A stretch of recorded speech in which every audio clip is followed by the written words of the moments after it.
start the recording.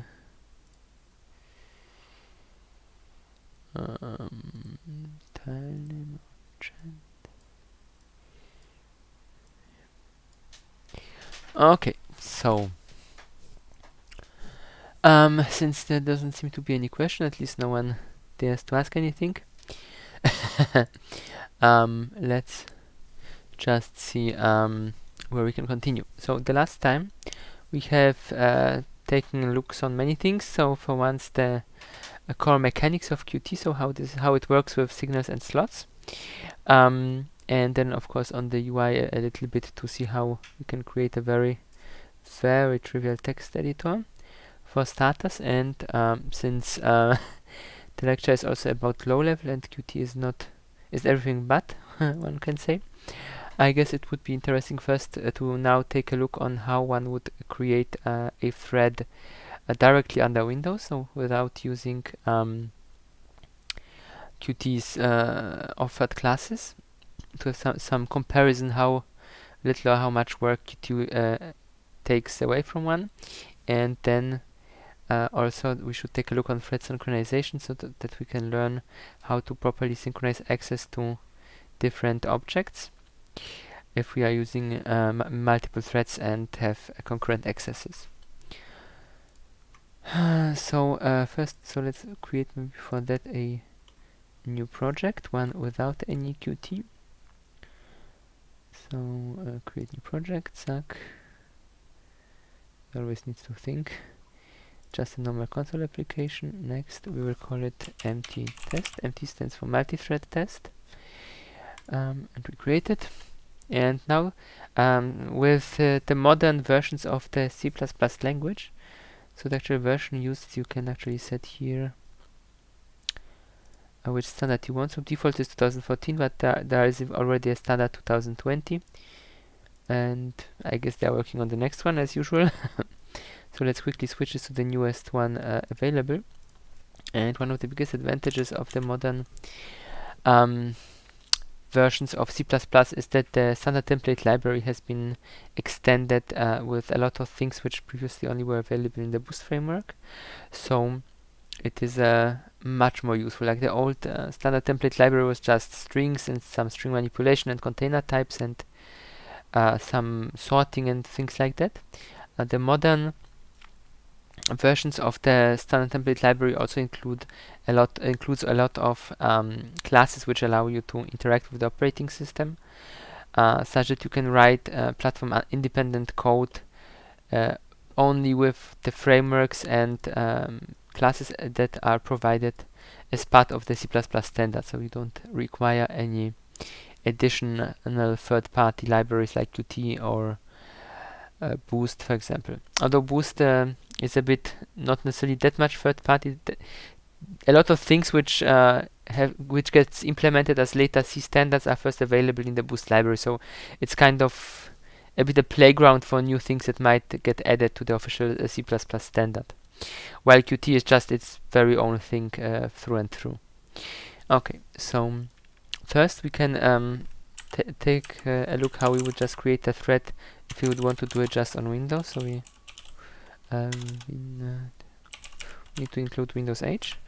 That's the standard header which provides all the necessary Windows API definitions for the standard Windows API. Of course, there is more Windows API which is not that standardized. For example, the NTDLL, which was introduced with the Windows NT line of Windows builds, is kind of unofficial. So all the functions of the NTDLL are not necessarily considered to be used by typical developers, although many people just do it. So a good portion of them even has been by now documented by Microsoft. But historically, the NTDLL was like their part, which people were not supposed to use. They normally would just use kernel 32 DLL, user 32 DLL, GDI DLL, and others. But hence also, like if you include just the Windows H, you will only have the standard APIs and not those that might be located in those more low-level DLLs like the NTDLL or user 32 DLL, etc. But anyhow, so let's start. So basically, to create a thread, it's not that difficult. There is a function called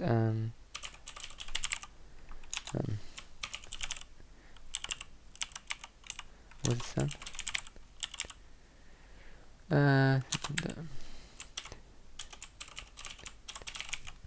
Should be back in it. Isn't it included? So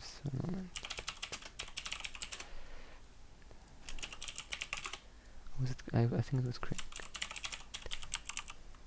Yeah, it was create thread. So create thread, and it takes a couple of parameters. First is a security attribute that can be null, so we don't want to share this thread with anything. That's fine. The next one is the stack size, or rather the maximum stack size. If you attended the first part of the lecture, you know what the stack is. If you don't, then for now it doesn't matter. Then just watch the recordings of the part 1 later on. But quickly summarized, the stack is a portion of memory to which access is made particularly easy and doesn't need any expensive memory management. And you can provide 0. In this case, Windows will just take the default value, so it will not take 0, because with 0 nothing would work. It will just take the default value, and then what we need to provide to the create thread function is a other function which will be executed as the entry point for this thread. So we can quickly look what's the prototype of the function, and as we see here, it's not that difficult. It just contains one parameter, and here is a preprocessor definition which tells us which type of function this, which calling convention this is. On 64-bit it's irrelevant, but on 32-bit it's important. We can take a look on it. It's the standard Windows API is just std call. It should be here. So let's give it a name, thread pods, and it contains one arbitrary parameter, and it has a return value which will then be the exit code of the thread, so we can just return 0. So in our create thread function we can pass a function, then we can provide a parameter which will be passed to that function as here as the thread parameter. Let's just call it param, and let's create something that we might want to pass. That could be, for example, a struct as my thread param. If you are working with classes or more complex objects, the typical thing to do is just to pass a pointer on this to the thread so that it can operate with it. And let's start there int var1, int var2. We don't need more. We need to create it. We could create it here on the stack, but since we might want to exit this function before the thread is finished, and let's create it on a heap. So we create a new element on the heap. We can assign some values, and then since this takes a void pointer, we can pretty much put any pointer type here without conversion, and it will create it, and it will pass it. The next thing that we have to specify is our creation flags. So those provide a set of informations what you want, how you want the thread to be created. The most standard one allows you to just specify whether you want the thread to be started instantly, so it runs from the get-go, or if you want the thread to start once you say it to start. So we can add the flag to start it suspended. It's called create suspended, and then we have here a pointer to a double quote which will receive the ID of the newly created thread. So thread ID, we pass this, and the function itself returns a handle to the thread itself. And now, since we created it suspended, then we need to resume it. Resume thread, and then we pass the handle, and at some point we would want to know whether the thread terminated. One way of doing it is we can wait for single object on the thread handle, and this function will wait until the thread terminates. Obviously, in this particular case, there is no reason to put it in just one thread and the work that we want to do. But if we would have a more complex program, we could maybe start multiple threads, and then we could use the wait for multiple objects function to wait for all of them to finish. Or we could have something that starts a thread in the constructor. The thread then does whatever it has to do, and in the destructor there is a wait for single object, etc. So they are very different. There are many different ways how we can use this mechanism, but this one is just a very simple demo. So we can specify here a timeout value. If we write -1 or infinite, it just evaluates to pretty much -1. Then it will just wait forever. So it will never time out, which is what we want. And finally, we need to close the handle.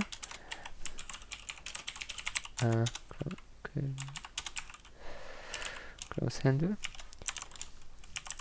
This needs to be done to every handle that we no longer need. Otherwise, accumulating too many unclosed handles in the process at some point will cause problems, because there are limits how many handles can be allocated in total, and this would then just lead at some point to the program crashing if new handles are created all the time but never closed.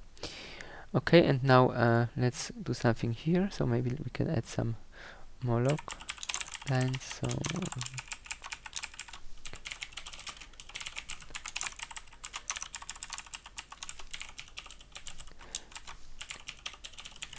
resuming thread, waiting for thread to finish.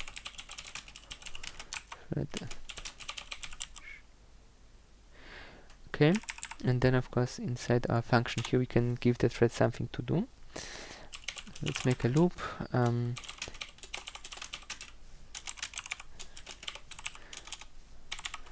That will have 10 iterations. Can make it sleep for 100 milliseconds, and each time print something to the console.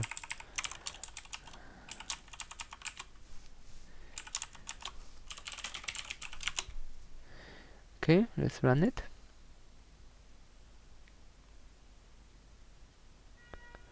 So one thing that one can already notice is that it's much more, let's say, manual work than using Qt, since in Qt you just create an object of type thread, and then you can, if you want to just override one function and you are done. You don't need to pass parameters.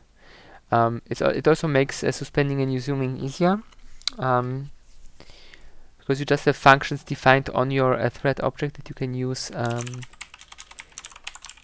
to manipulate the thread. And we can add here thread finish. We could also read the return code of the thread. Was it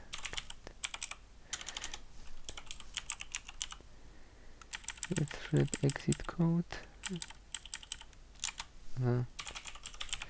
Just exit code thread, get exit code thread. Then we need just to pass our thread, and then a double word value where the result will be stored.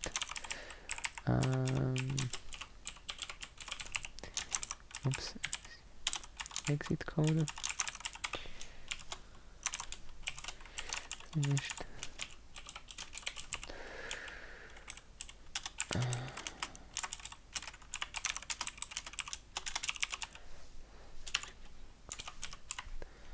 Okay, so now and let's give it some other than 0 exit code.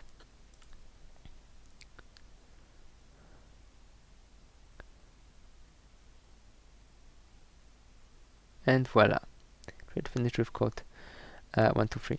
The exit code is mildly useful. So historically it was used much more than nowadays. The fact that it's limited to a 32-bit is also quite well limiting, because you cannot return, for example, a pointer or anything on a 64-bit machine. So then you really need from the get-go to pass some structure which then can receive a pointer, for example, and then return it, and then you can work with it later on. So there are limitations to the usefulness. And the other way how we can create a thread is we can use the standard template library. So let's just disable this whole code block here. and create a new one. We will also add the include here, and we need our main. So to use the STL, we need to include a thread, and then we can just create a thread.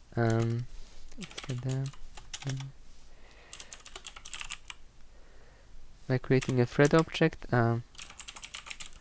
my thread, and this takes as argument a function which is to be executed. And on one hand, we could just, or in one way, we could just pass the function already created here to it, or we can create a lambda function and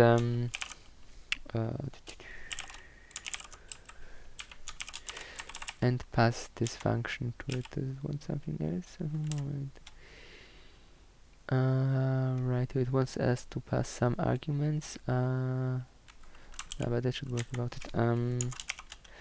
Should also accept 0 arguments. Yep. The nice thing is, for example, that you can pass as many arguments as you want. 1, 2, 3. Just need, of course, this to be matching. 3,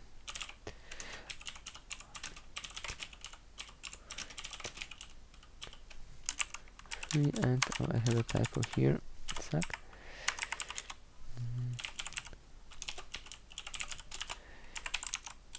And you don't need a return value, so we can put a breakpoint here, and then see whether once we enter the thread. Although actually I'm not waiting for it to finish, so probably it will not work. Yeah, it complained that we have so to wait for the thread to finish, we are using the join function, which naming basically is taken from how this usually works on Linux.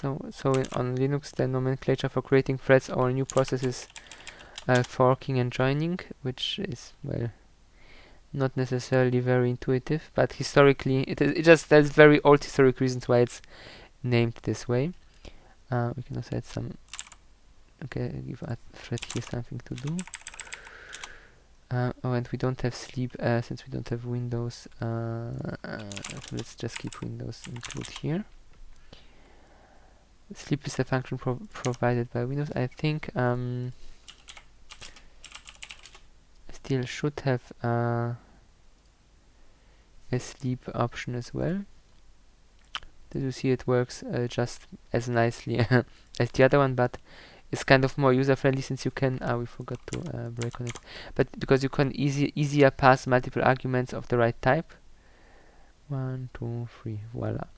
And this is something that here is not so easy. If you have just one argument, it's fine, but if you have already 2 arguments, you would need to create a temporary structure and so on. And the ability to use lambda functions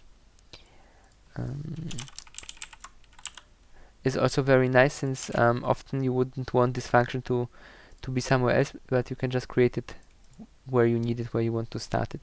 It is in a way more limited because you cannot, you don't have that many control over the thread as you would have with the built-in operating system functions, but the idea behind it is also that you want this to be as platform independent as possible, so it's kind of the smallest common denominator of functionality that those classes offer. And I think we can reduce std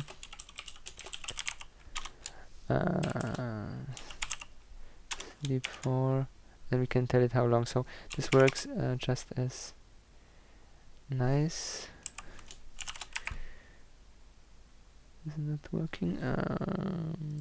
That should be working. What does this one as argument?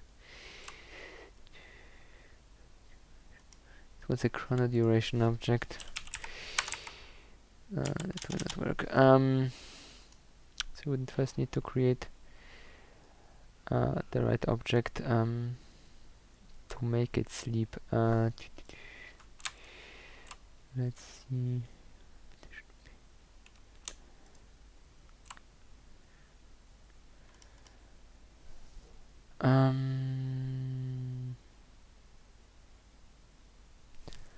So we would definitely need to add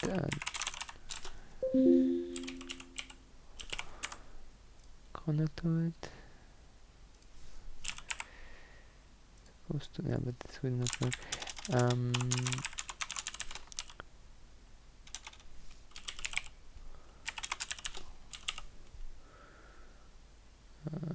Duration cast.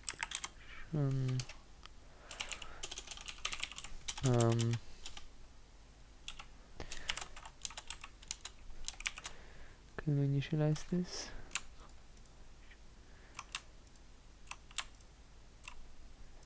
Should be able to. This wants us to.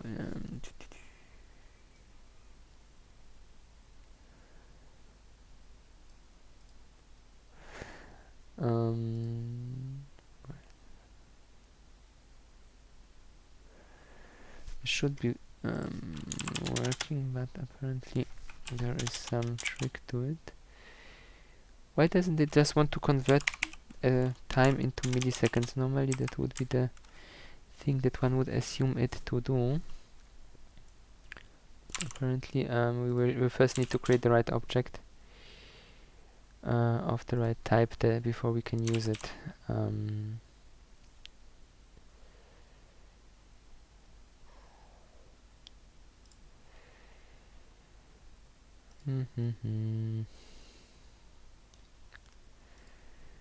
Well, let's ignore that for now. I will look how to make this work with STL. Just use the normal sleep from Windows, which just takes milliseconds without us needing to create an object of the right type. This must work. Let's try one more thing. STV chrono milliseconds thing. I think it will take this. Yes. Okay, it works. It's just much more cumbersome in this case than just a sleep. I mean, we could also do it like this.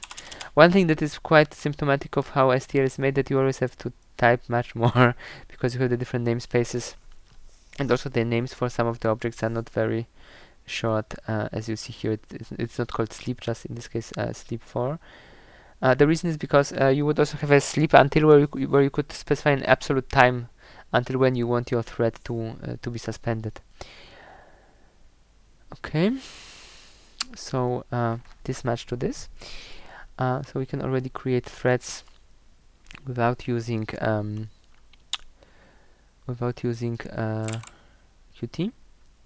So let's see what else we can do without using Qt, and then we will continue with Qt. So one thing, as already mentioned, that is very important when working with threads is that you need to synchronize accesses to objects. So for example, if you would have here a let's include a few more things, a list, for example, list or vector or map. So in STL you have different container types that allow you to store data. For example, list is quite simple, of type, let's say, int. So you basically specify the list template, and then you can specify any type you want it to contain. In this case, we just go with int. And let's call it my list. Okay, so first of all, we would want, of course, our thread to be able to do something with our list. So instead of these dummy arguments, we just go with std list int reference or pointer. Both are good. List. Let's go with pointer and per list, and we of course need to dereference that here. And for example, we could create multiple threads that will access this list object. My thread, or let's do it this way. We'll keep this thread, the first one, just unchanged for the demo purposes. And we will create new threads further down, which will use the other, which will do the other things we want them to do. So thread 1, then thread 2. Okay, then we need to wait for both of them. 1 and 2.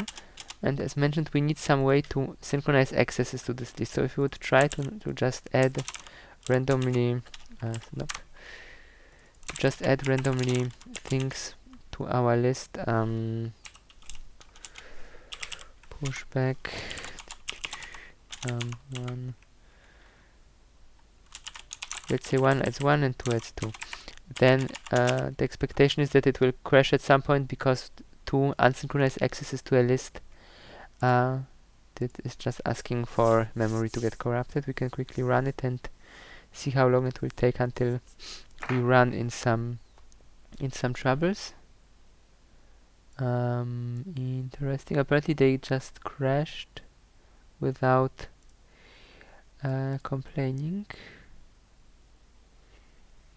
Sorry, no, they didn't crash. They just do it once. We of course need to make it often enough to have a good chance of a conflict. So let's do it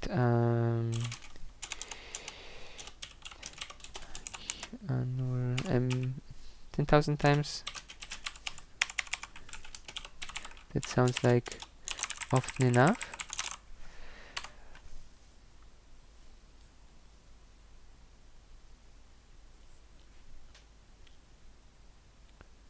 It's a wait. E is greater, E is greater.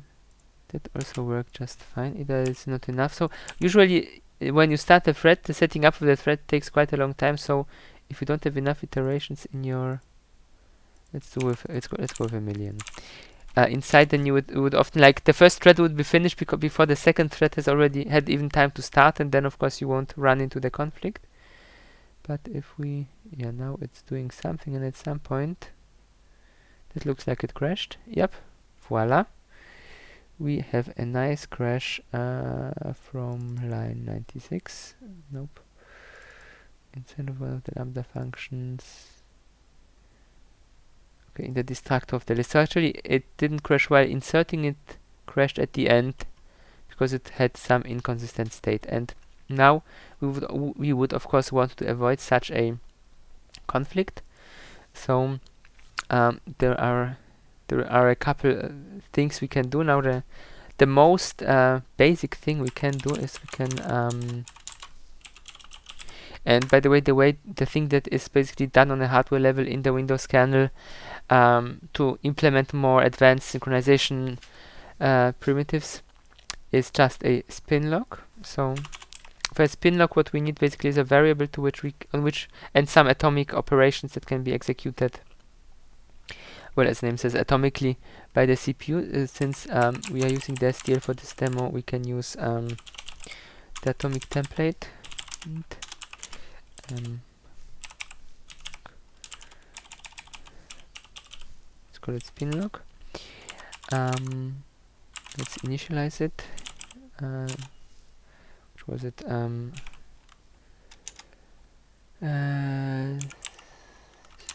I think you can just use this. You don't need a special function if you're just assigning a number. And now we can on it do a listener not passed. So one thing we can do with the lambda function is we can pass tell it which functions from our scope we want, which variables from our scope we want to have available inside. So we don't need to pass them by argument like this, but we can, like here, just pass them, or we can just use the end for everything that's in our scope. Or we can use equals. Equals will then pass a copy. So this is not what we want. What we would want is by reference, and just let's specify which one we want. So this one, and we want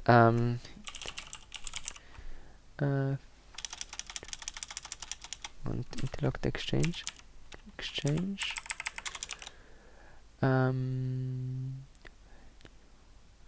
This will return which value was before in it. We want a different. We want test and set.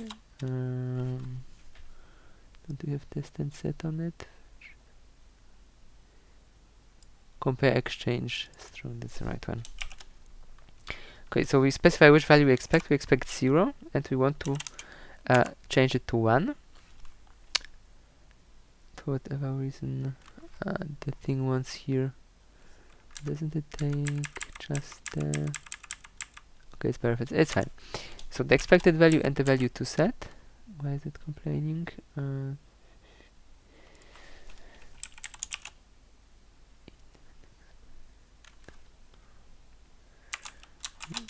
other one, compare change week. No, but that just was the same thing, it just does it differently. Why is it complaining about the this of type int? That should be fine. It might necessarily want a variable, so let's work int.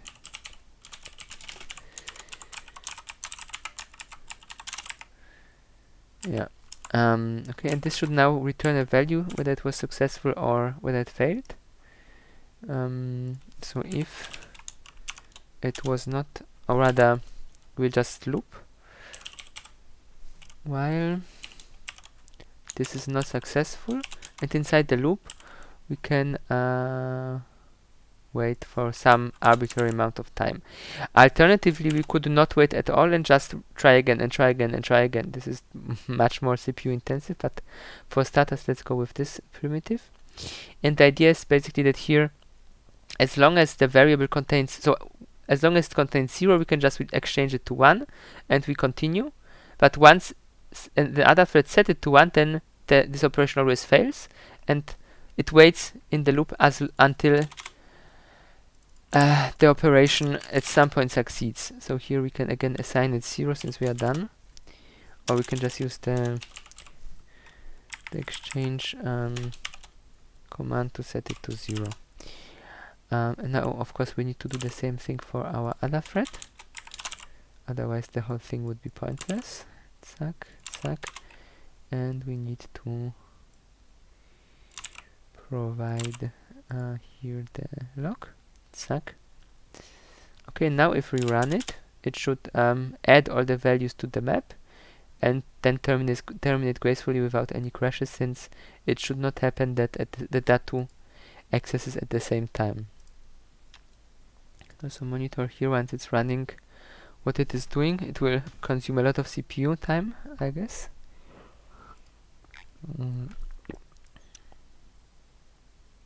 Oh, interesting, it crashed. That's for some reason. Let's see where it crashed.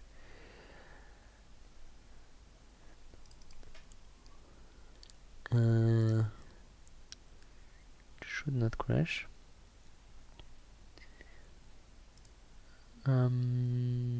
Both threads should be finished, so let's print the bug message just to see that. Oh, no, that's of course not ideal. We don't want the two threads execute one after the other, we want them execute in parallel, so we need to put everything inside the loop. That's already one small let's say oversight. Okay, and then now we can tell it that it finished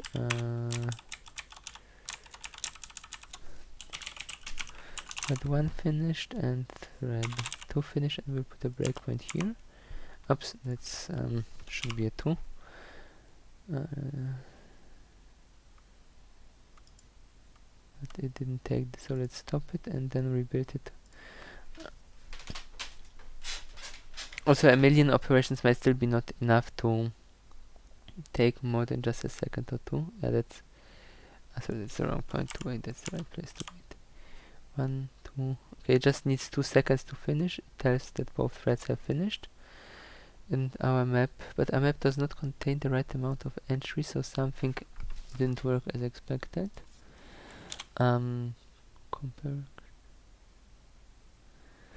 It should ensure that it will only run when there is a 0 inside. So let's quickly spin of lights. And of course we have here our spinning.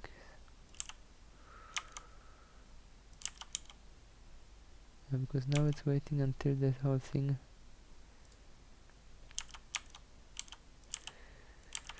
it's doing the right thing, but for some reason we I think still will get a crash at the end. because the map does not, the list does not end up with the right amount of entries, so we have them mixed inside. But we expect to have exactly 2 million entries, and this didn't work. Not sure why this failed. Usually it should be atomic and not allow anything to happen in between.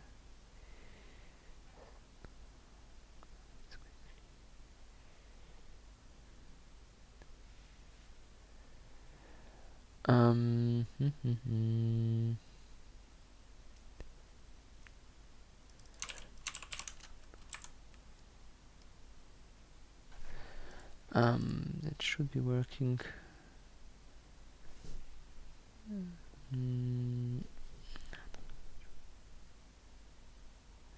Yeah, that says it's true if it was successful. What can we change? We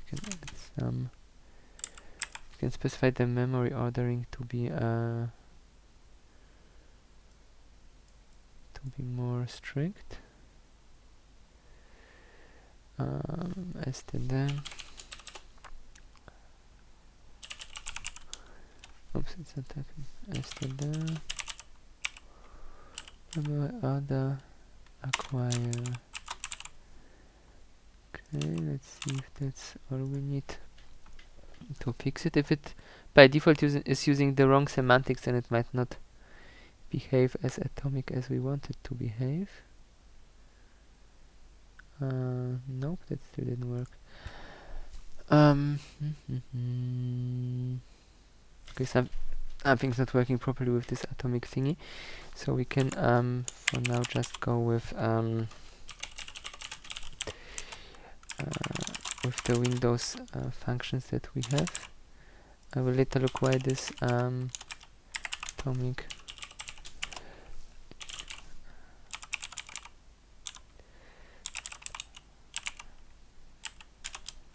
we'll just look.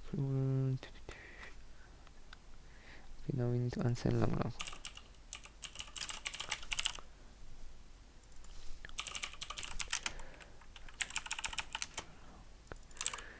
Reference sec. So exchange exchange to 0. No, sorry, exchange to 1 and compare with 0. So as long as this doesn't work, and then we of course can here write is equals 0.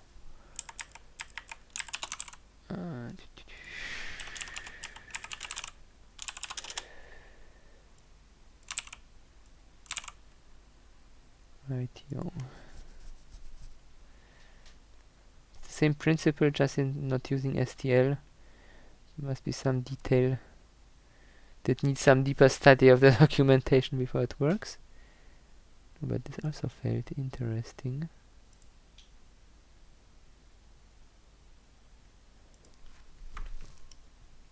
Why is that failing?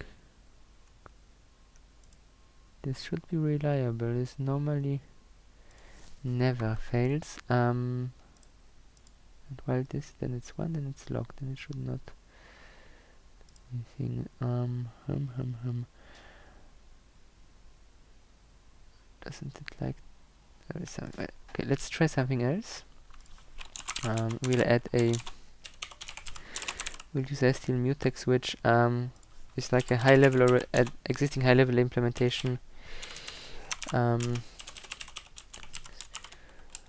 of synchronization primitives. So instead of doing it by hand, we'll just lock it and unlock it.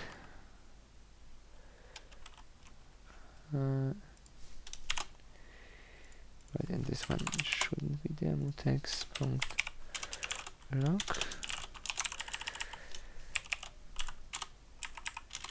Unlock.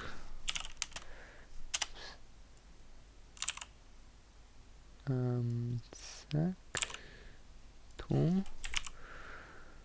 And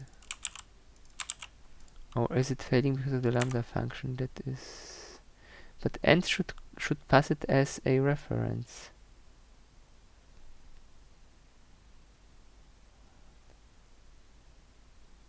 And yeah, this works. We have 2 million entries as expected.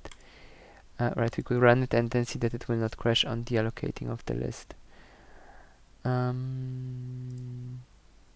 Yeah. But of course it should also work with the low-level implementation.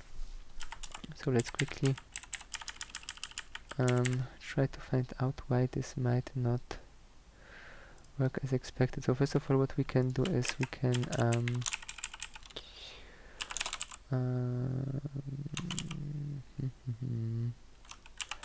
let's pass this as a pointer.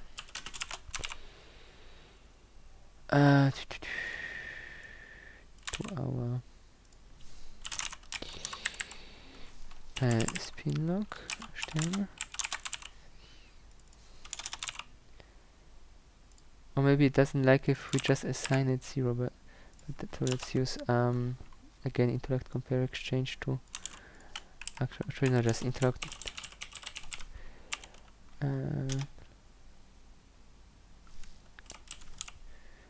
interact exchange to 0. Okay, so we don't need the mutex anymore, at least we hope that we don't. Uncomment this, and we also need to add the new argument here. And was it this one? Suck. Spin lock, pass spin lock in this case. Okay. Let's try again.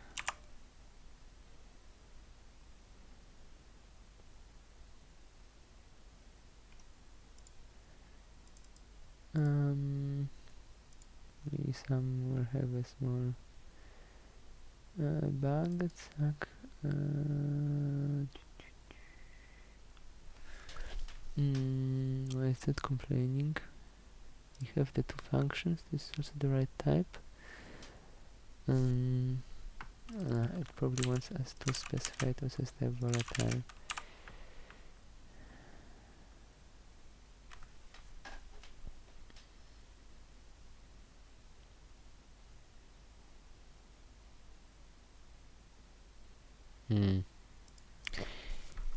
That is broken.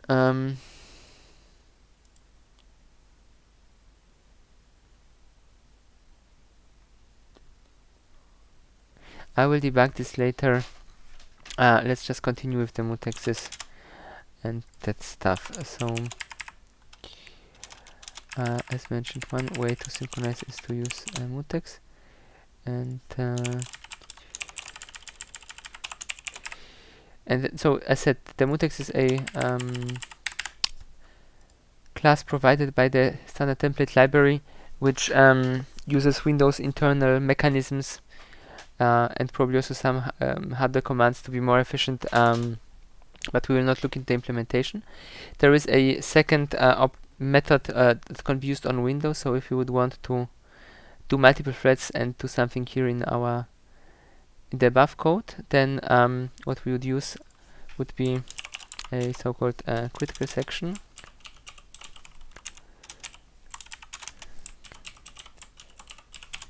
which needs to be initialized.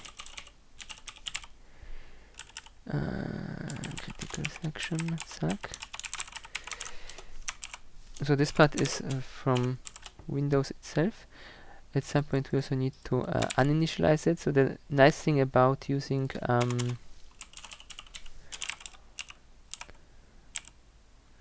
was it destroy or was it?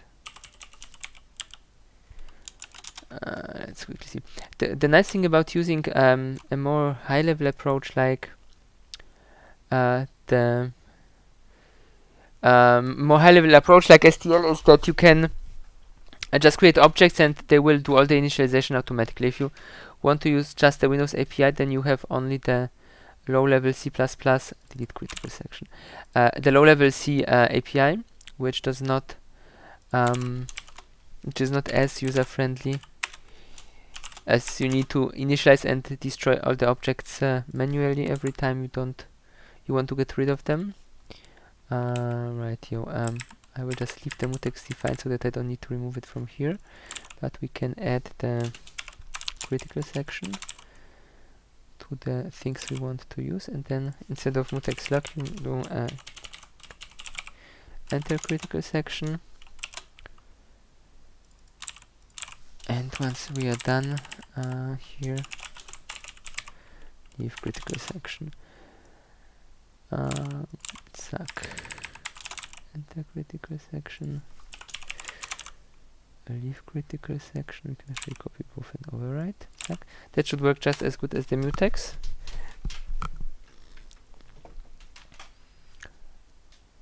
And of course it is much more efficient than just a spin lock, since internally the way it's implemented is that if there is congestion for the synchronization, then it will use an operating system provided mechanism. One of them are mutexes, so you can create a object of type mutex and then wait for it and lock it and unlock it, etc. But this always requires transition from user mode to kernel and vice versa, so it's not very efficient to do it this way. And using existing more high-level implementations, even this critical section can be considered a somewhat high-level implementation. And what it allows you to do is that it will first try to use direct atomic operations to determine whether there is congestion for a resource, and if it is, only then it will create a actual mutex with the Windows kernel and wait for it, which will take much more computing time to execute. So if you have, for example, a resource for which there is very little congestion, then using those will be especially efficient, since it will not need, usually won't need to wait, and only in the special cases where when it needs to wait, only then it will need to create some mutex with the operating system and suspend the current thread. We can also test this mechanism. So if we want to test all the low-level cases that we have at our disposal, then let's comment out the critical section. Zack. Yeah, we'll leave it defined. Okay, then I should leave the destroy as well. We'll leave it defined since we don't want to here change each time. We won't just be able to easily comment and uncomment things. So like with Windows threads, creating a mutex is a bit more elaborate, let's say. So first we need to create it and assign it to a handle. So handle mutex is equals create mutex. So simple as it gets. We can again specify some security attribute, which would be important if we want to share this mutex across processes, but we don't, so we just specify null. Then we can specify whether the mutex should already be locked once we create it. We say false, and then we could specify a name. Usually for what you are doing in your own application, you never need to specify names of objects. You can just use so-called unnamed objects. The whole idea of being able to name them is, since they exist in the Windows kernel, then in principle another process could also use them if it would obtain a handle. And there are two ways how you can do that. One is you can just use the duplicate handle function and then duplicate the handle into another process and then tell it which handle ID was created for it. Or you can open named objects by their name. So if you would give this mutex a name, then the mutex could then be opened from any other process by its name, assuming of course that the security attributes allow for that. Since we have specified none, it would allow, so it would not be a protected object. But since we only want to work in one application, we will just provide null for the name variable, so we will not provide any name. Again, we need to keep in mind that we will need to close the handle at some point, so let's do that before we before we forget. Close handle mutex, and then of course we'll need to pass the mutex to our new threads, to our two threads, zack and zack. Okay, and if you want to wait for a mutex to become available to you, apparently used just the wait for a single object function. So in Windows you use the wait for either single or multiple object function for many things, because it's just wait for any sort of object to become so-called in a signal state. So here we go with mutex, we wait forever, so infinite. And when we want to unlock it, so release it, then we actually have a special function. Release, oops, it's not typing. Release mutex, where we can provide the handle, and this will release the mutex. So we can add it here, zack, zack, and now run it again and see how long it will take and if it will work. I mean, it must work because it's it's a reasonably complex mechanism, and if it wouldn't work, then the whole Windows wouldn't work. One thing you can already notice is that it is much slower than before, when we had no synchronization, or when we used either a critical section or a mutex provided by the STL. Actually, it's excruciatingly slow. You can put a breakpoint here and see. Okay, we are about a quarter through. It will take forever. So as you see, using directly trying to use the facilities that the operating system offers is slow. It just is. There is no way around it. The transition between the user context and the kernel context is simply the way it's implemented on x86 platforms and on also many others.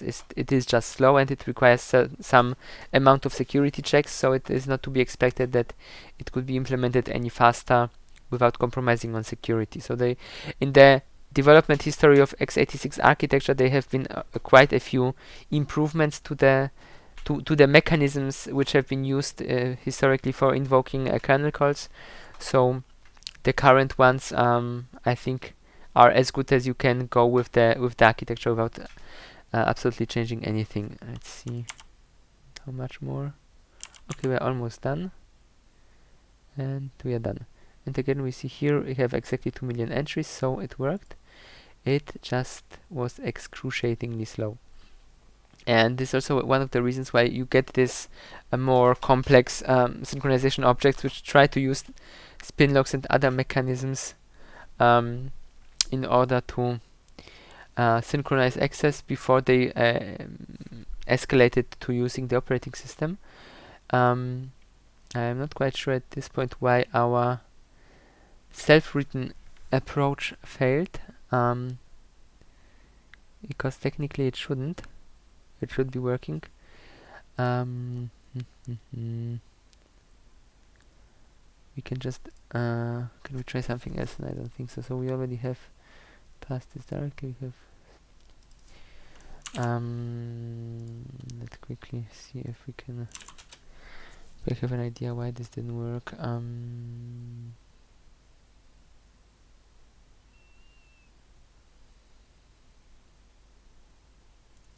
Yeah, but I don't think there is a reasonable... I will just debug it when I have some time to find out what actually went wrong, but technically it should not be able to go wrong. It's puzzling why it must be some stupid mistake somewhere, but at this point I have no idea. I mean, we can try one thing. We can move this outside of the heap. Maybe there is some synchronization, so we can this should be here. Oops.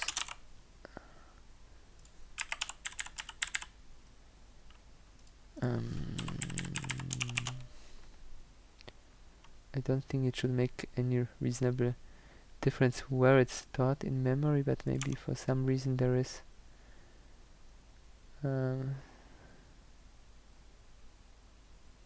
something not working as expected when we store it on the heap. Thread 2 finished. Thread 1 finished, and nope, it still failed.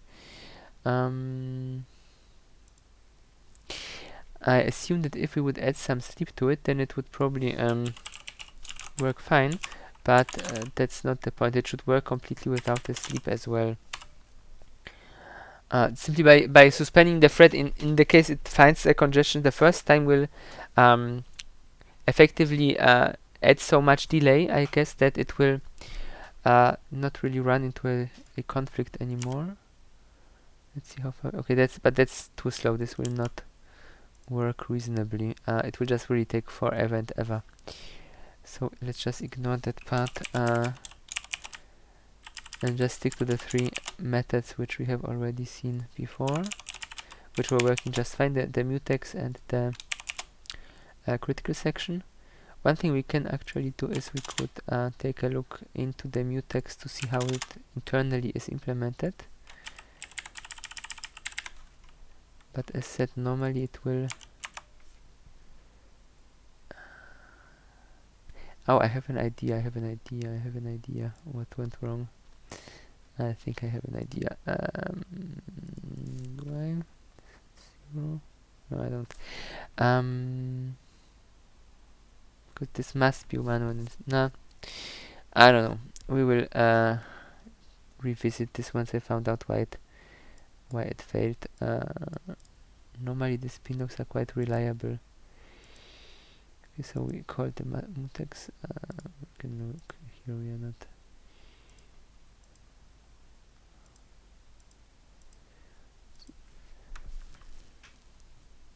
We don't. Don't we have the? It should be somewhere.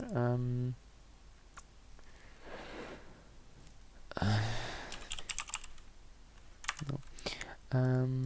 I think the STL library is provided by Microsoft somewhere, so we just need to find it. If it takes too long, then we will just keep looking into it. Oh, here it is. Well, actually, we have multiple. Which one is the right one? Doesn't tell us the whole path. So this one is in one version, and this one is in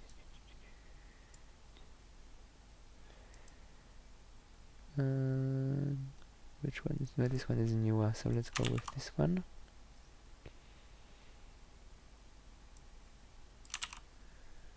I think I dropped an L. Okay, it's a different one, so we have picked the wrong one, so let's try the older one.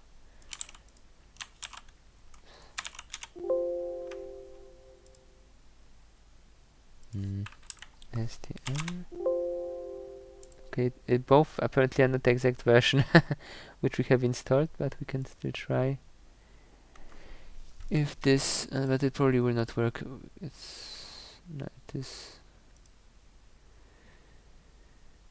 No, it's just showing us random lines because the file doesn't match the debug informations. That's a pity. We cannot take a look in it easily.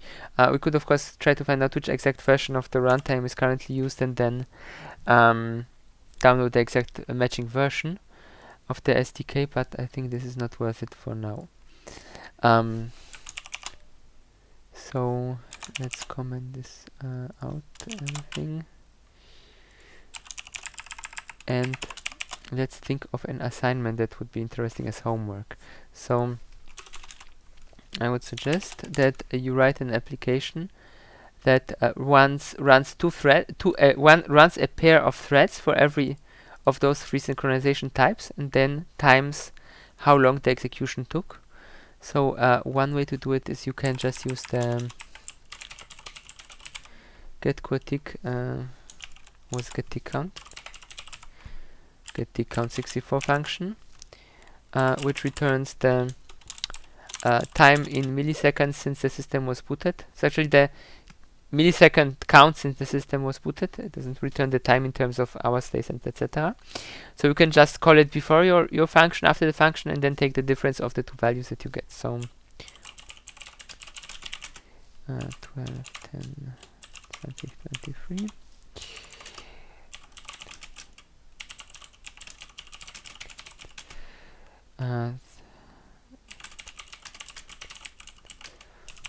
pair of threads for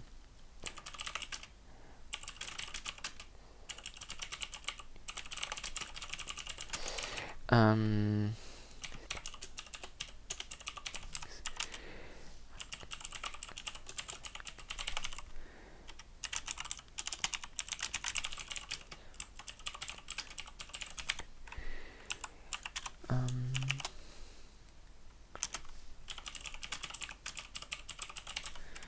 times the execution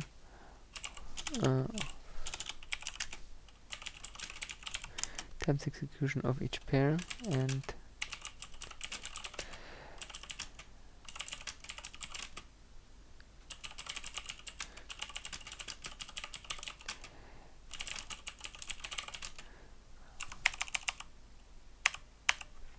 $1,000,000. So the simplest thing is if you just write them one after the other. So you write one pair, you measure the time, then you run the other pair, measure time, then you run the third pair and measure the time. Of course, if you want to do it more sophisticatedly, you can. You could just start 6 threads in parallel and then just watch when once they are finished. With the Windows method, it's particularly easy. So you can use this wait for wait for multiple objects instead of wait for single object. For STL, I think it's not that trivial because you have only this join function.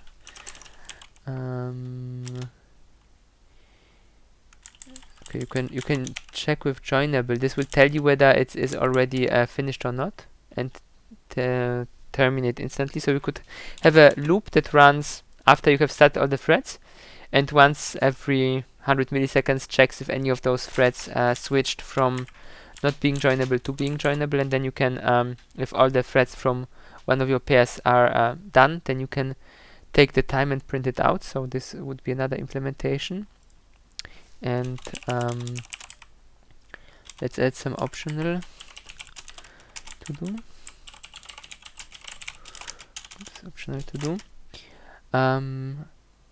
So we have this running right here.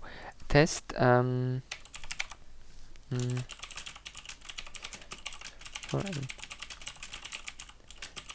for 2 till 20 and compare how the congestion for the resource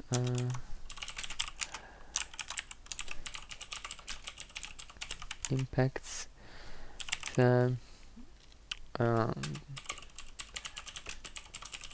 different mechanisms. So it is to be expected that some mechanisms will perform better if there is high congestion, and others when there is little congestion. So if you just run it with 2 threads, the results may be different for which is the best, which is the fastest, than if you run it with 20 threads. At this point, one short comment about the critical section. There is another option to initialize it. Initialize critical section and spin count. So you can specify again the critical section, and you can specify a spin count you want, let's say 1000. This will so normally the critical section, if it encounters congestion, would directly try to go to using some more operating system sort of synchronization method, while if you specified a spin count, then it will first try to log like in a spin count, like what we tried to implement manually here, and only if this fails for the specified amount of spins, it will then switch to asking the operating system for assistance and suspending the current thread's execution. This is quite useful if you have if you expect something to only be if you expect a resource to be only locked for a very short amount of time, then this approach should be better than just using a normal critical section without a spin lock. So we can add this as an optional thing as well.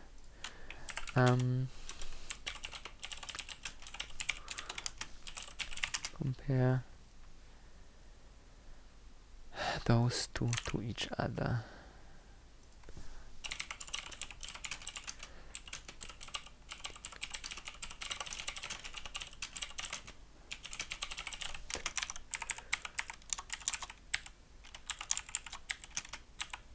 Right, yo. Okay, so any questions at this point?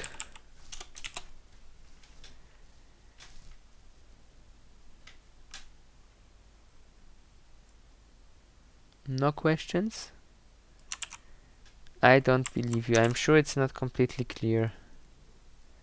Does anyone want to ask something?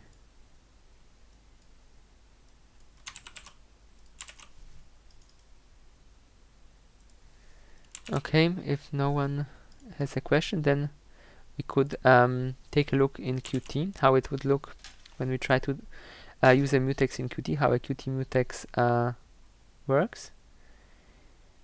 And it will actually bring us to yet another homework assignment to compare those synchronization methods with the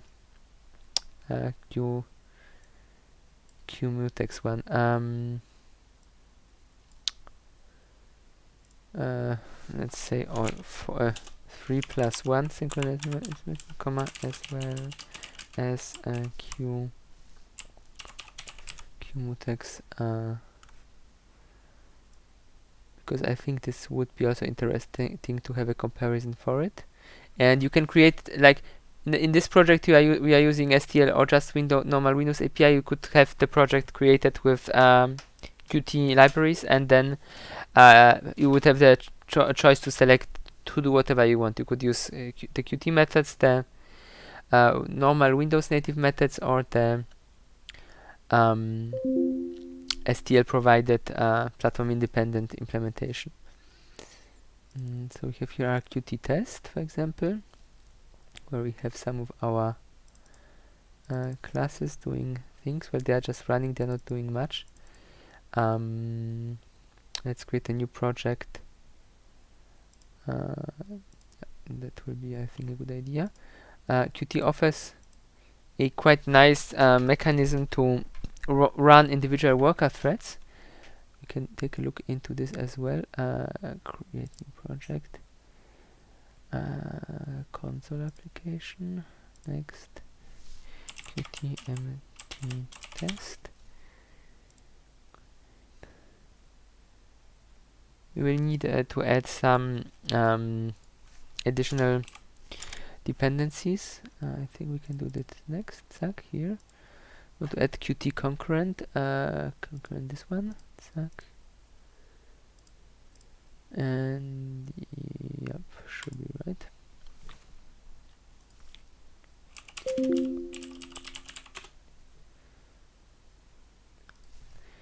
Okay, so again we have our standard main for a Qt function, and what we can do is we can include this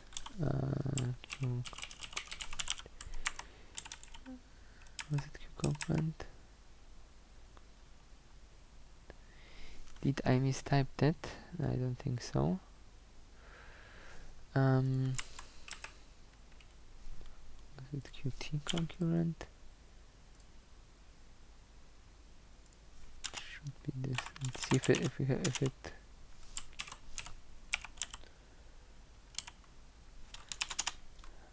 or it did not update the IntelliSense yet. Qt projects. Ah, it has 2 R's. Qt concurrent has 2 R's. That explains it. Well, it's still complaining, but let's see if it compiles.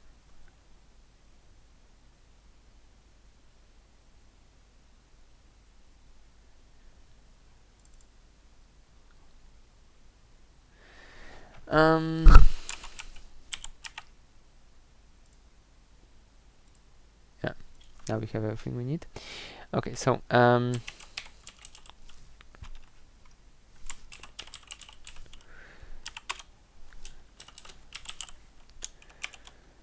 then we can just specify a thread which we want to start, and it will just start it for us. So it's actually quite nice. We can also use a lambda function, and I think returns us a Q future Actually, I think we don't need this if we have the newest version of C++. Space,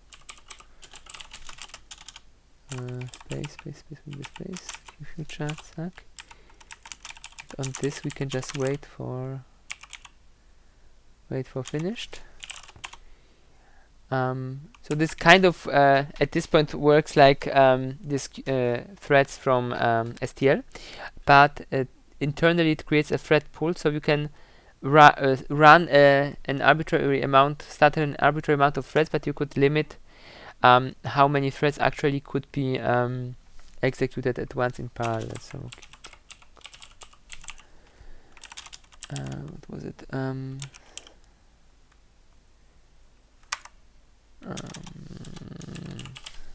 Not set.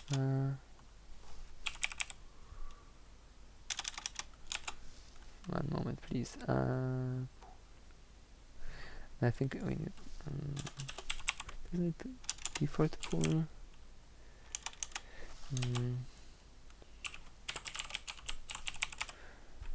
There should be a default pool as well that you can specify for the whole application how many concurrent runs you want to have. Alternatively, one can of course create a custom pool. Let's just do that. That seems easier. Cool. Sorry. Thread pool.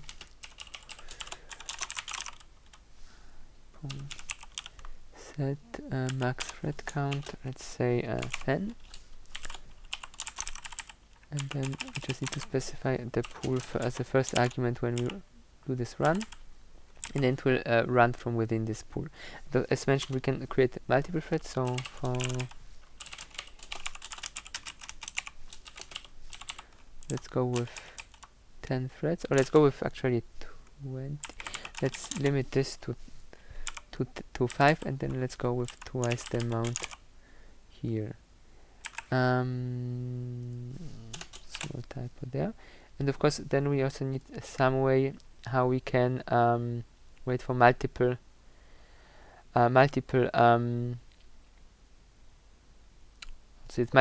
futures to get finished. So what was that? One moment, please. I have to check that. There was a class that just takes all of them, and then you can specify. That was Future Watcher. That was it. So we specify here a Q Future Watcher. Then we can add.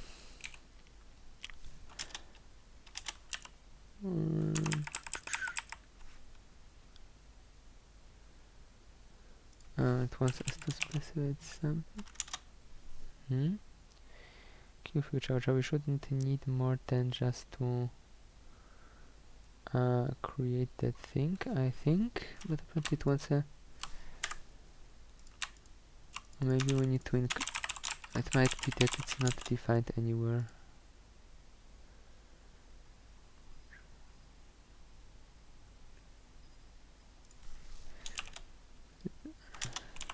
Why is the IntelliSense broken? Did I mistype it? I don't think I... no, that should be fine. It's complaining. One moment, please. It should be fine. We just need this one to include. We've included it. Okay, let's for a short while ignore that. Let's see what. It gives you usually better errors if you try to compile it. There should be a default constructor for that thing. I'm not sure why it's complaining.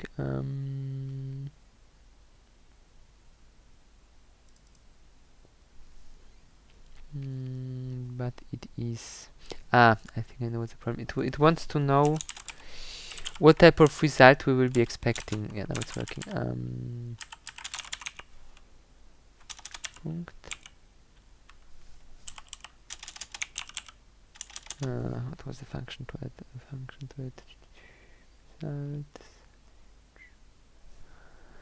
No,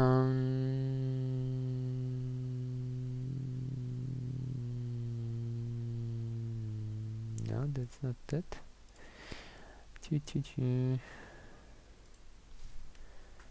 That should work with multiple. There's only much for one. Yeah, too many different.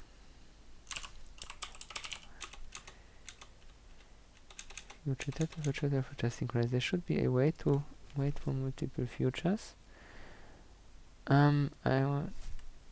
This one does not seem to have any options to add. You can set a future, but it's just one.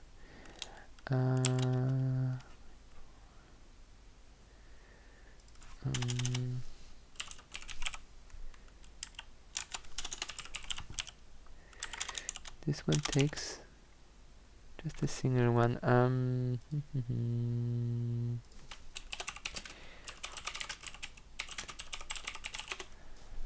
I haven't used it for a while. I forgot which is the right syntax. I'll just look up in one of my projects.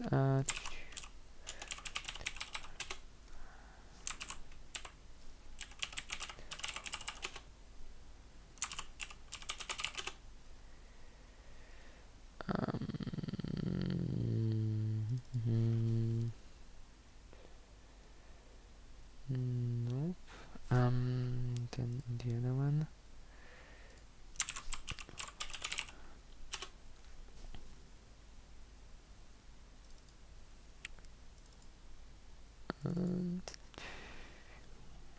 Watches.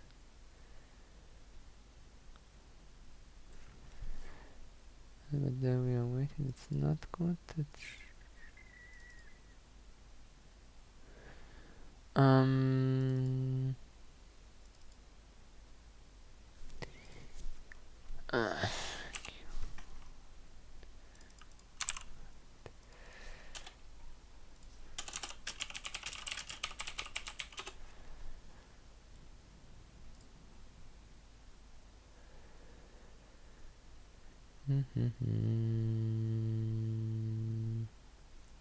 So we take a future, we wait.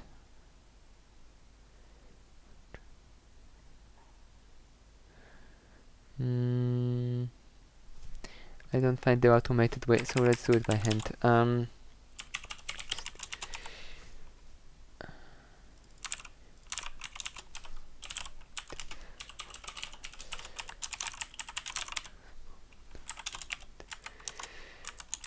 sure there is some more elegant way than doing it by hand, but well, wait. This one doesn't return anything.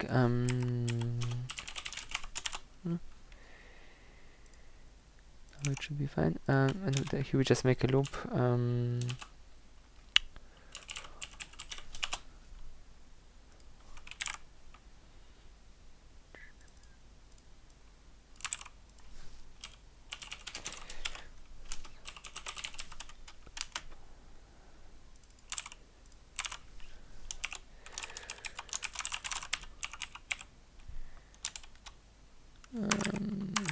Not const.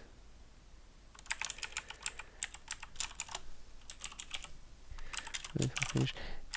That's not most elegant. I'm sure there is a more elegant way to wait for multiple ones, but we will just do this. So we can create as many threads as we want here, and then we will wait for all of them to finish. And the nice thing is that the thing returns you, so you can get we can get the result from this.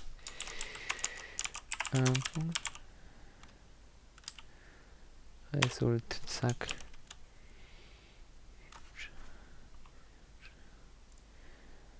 Wait, one idea I just had.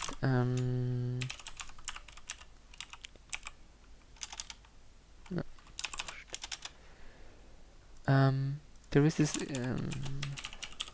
result add option, which you can normally use if you have multiple multiple results being returned in one go. Future watcher.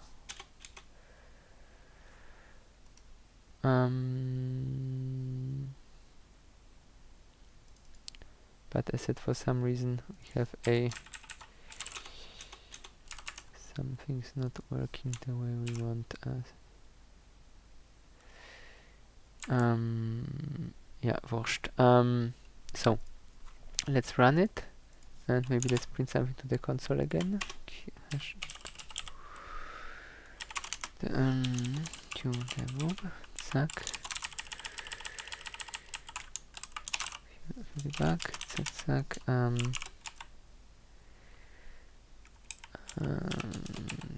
Test. Oops.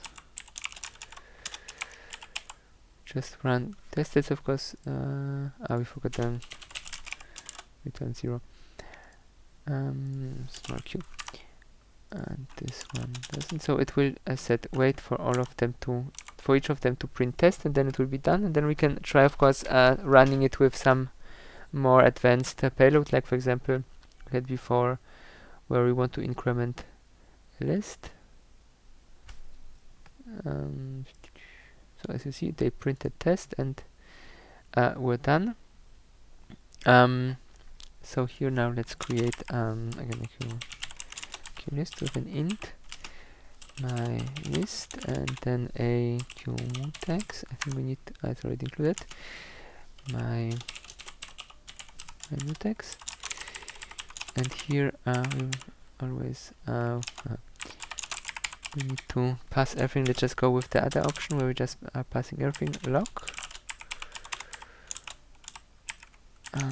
and unlock, and then to the list oops, append e. So this will always give us 10. We should cache that value in some reasonable way, comma. Can we do that? Will it accept it? Yeah, now it should have by reference whatever is not explicit, and what's explicit should be. So let's see. Now, yeah, and we of course want this to be not int, but j. 0 j is less than say 100,000. Do not take too long. J++, and again here we have our internal oops, small typo, our function body, and once we are done we expect to have 1 million entries in my list, and exactly 1 million. If it's not exactly 1 million, then something went wrong in the meantime. It was very fast, and we have exactly 1 million entries, so this worked quite nice. We could of course see if we can inspect our entries, if this worked as we wanted. Yeah, that will, it only shows us the first 10 entries. Sorry, that's the wrong one. That's the list. Well, it's a lot of 2s at some point. They will, but I think scrolling will take. It will take forever. So apparently the first thread managed to add already a lot of entries before the second thread even was started. But as soon as the second thread, we could print everything to the console maybe. But it will also take forever.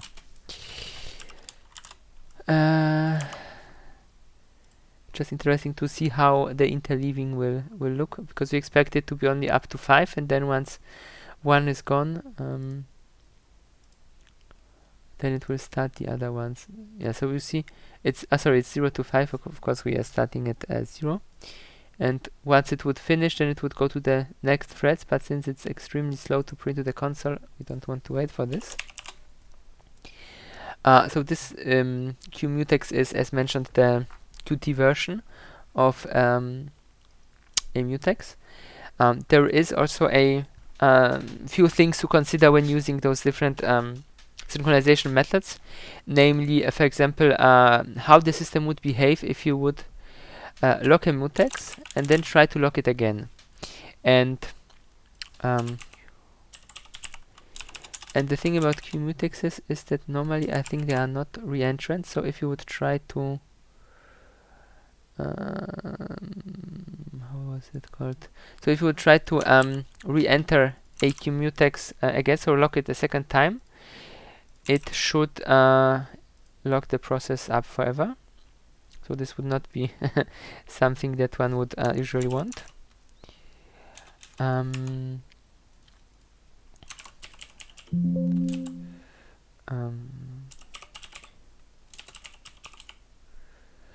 So there is another object that you can use for that. You can use a q recursive mutex, which actually allows for that. So the way this works is that when it is locking or unlocking, then it checks which current thread, which is whether it was, so not just whether it is locked, but if whatever locked it is the current thread. And if it is the current thread, then it would internally increase a counter for the current thread, and then allow you to lock even it was already locked.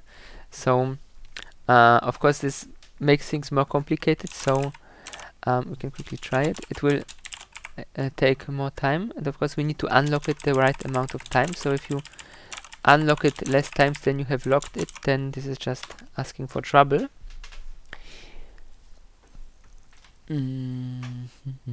It's compiling.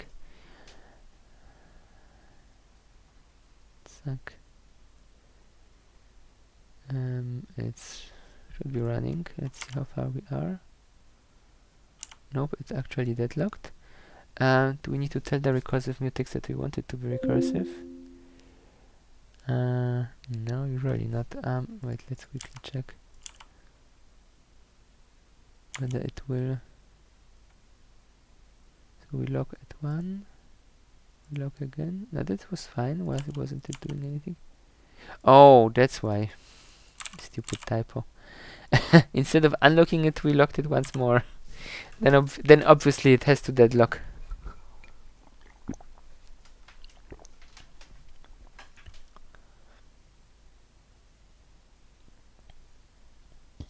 And it's done. So it's actually quite fast. The newer implementations of Qt are very fast with regard to those operations. And there is yet another sort of lock which is worth looking into.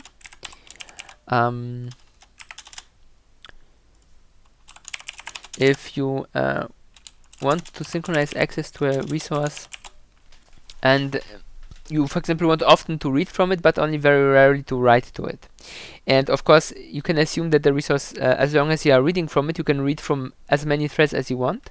Only when you want to write something to this resource, you need to take care of not writing twice from 2 different threads at the same time. So Qt has for this as well a nice object called qReadWriteLocker.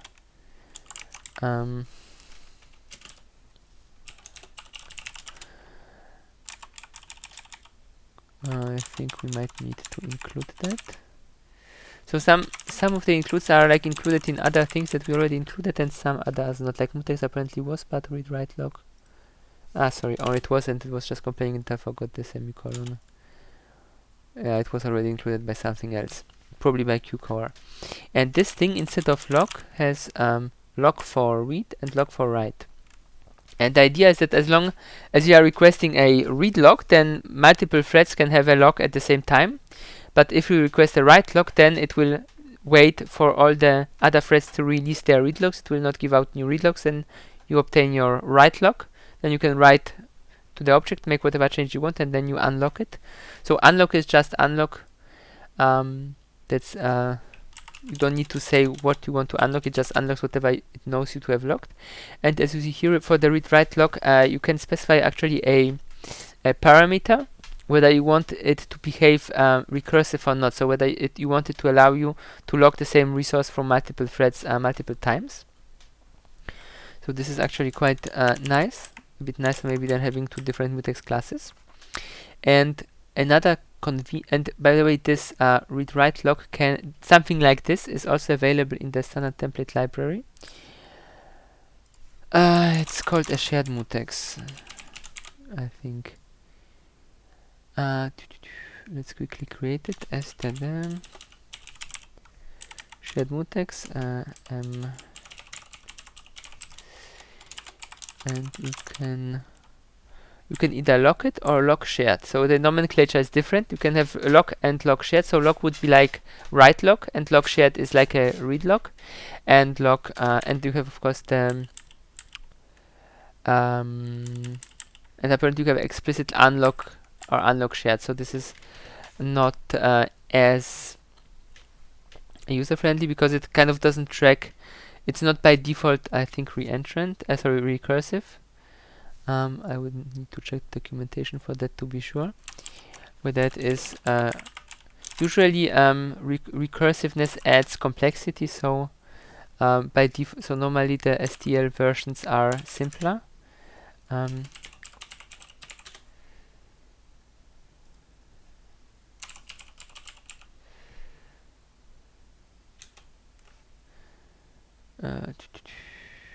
Well, there is such a thing like a recursive mutex. So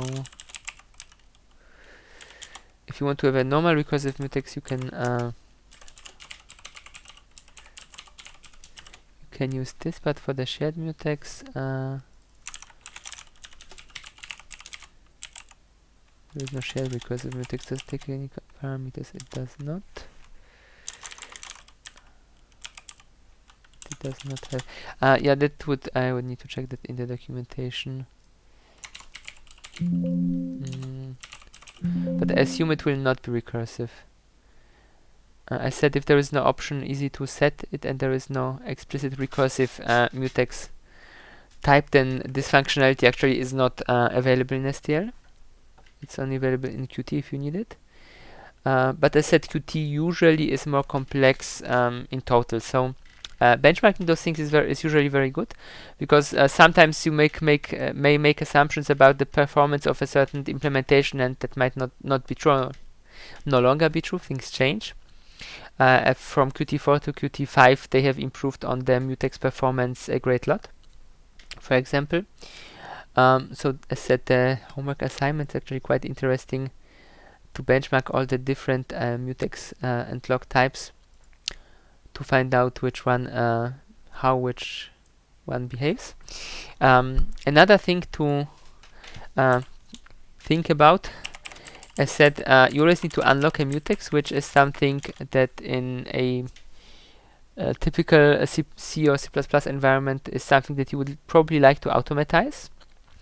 So there is such a thing like a Q mutex locker. It takes a is it not known? Should be. Usually just takes a pointer to a mutex. Yeah, it's fine. And what it does, it starts out and obtains a lock for you. And you don't need to unlock it. You can, if you want, you can unlock, and then you can relock it if you want again. But the way this behaves is that from the start it just starts locked, and when the object gets destroyed and it was locked, then it will unlock. If you have unlocked it manually, or then it will not unlock it because it is already unlocked. It basically takes care for you of all the keeping track when you need to unlock the mutex. So there are two very useful situations for this. One is, of course, that if you have somewhere a return inside of your code, then once you return, you would always need to put a unlock before the return. And if you are not sure about the locked state, then you would need to have another variable which traces whether you need to unlock or not, so it adds complexity. And the second scenario is if you are throwing an exception, then you would also want your mutex to get unlocked before so that in order to be able to process the exception and not have other parts of your program then deadlock because of a locked mutex which will never be released. So while the first scenario is well, you can just remember to unlock it whenever it's needed, but as long as you have exception, as soon as you have a throwing of exceptions, since the exceptions might be thrown by some functions deeper in your call tree, so then you don't have basically yourself the option to properly unlock it, unless you would wrap every function in an exception handler which would check for an exception, unlock the mutex, and then rethrow the exception, and so on and so on. So using such smart lock objects is a very good practice. I would recommend you to use it always, instead of manually locking and unlocking. And as said, if you want a fine control that, for example, you want to have your object only locked in parts of your, if you have, for example, a loop that works with some larger lists and you only would like it to be locked at some point of in time, then you can still use this lock and then just unlock it and then relock it and so on. And then you still have so you have all the flexibility of being able to lock and unlock manually, but at the same time the guarantees that once you exit your code block, it will automatically unlock. And the STL has such a functionality as well. I think it was called locker or mutex locker. We can quickly test it here.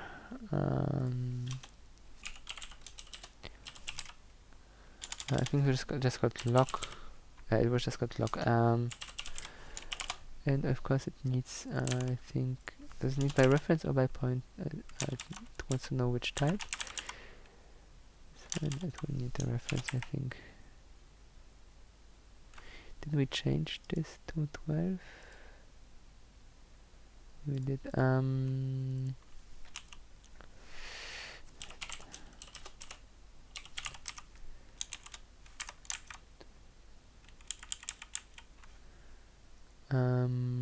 Right. Or maybe it's already included. I don't remember the header. Let's see if it finds it the way without specifying anything.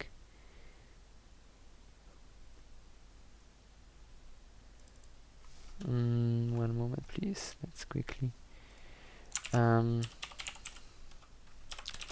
check the right type, the right typing. It should be just std lock. Then we need some header file to use that. One moment, std lock, std.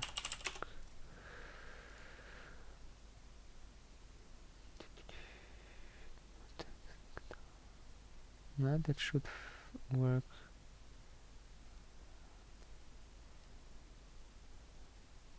Should work normally. Why doesn't it?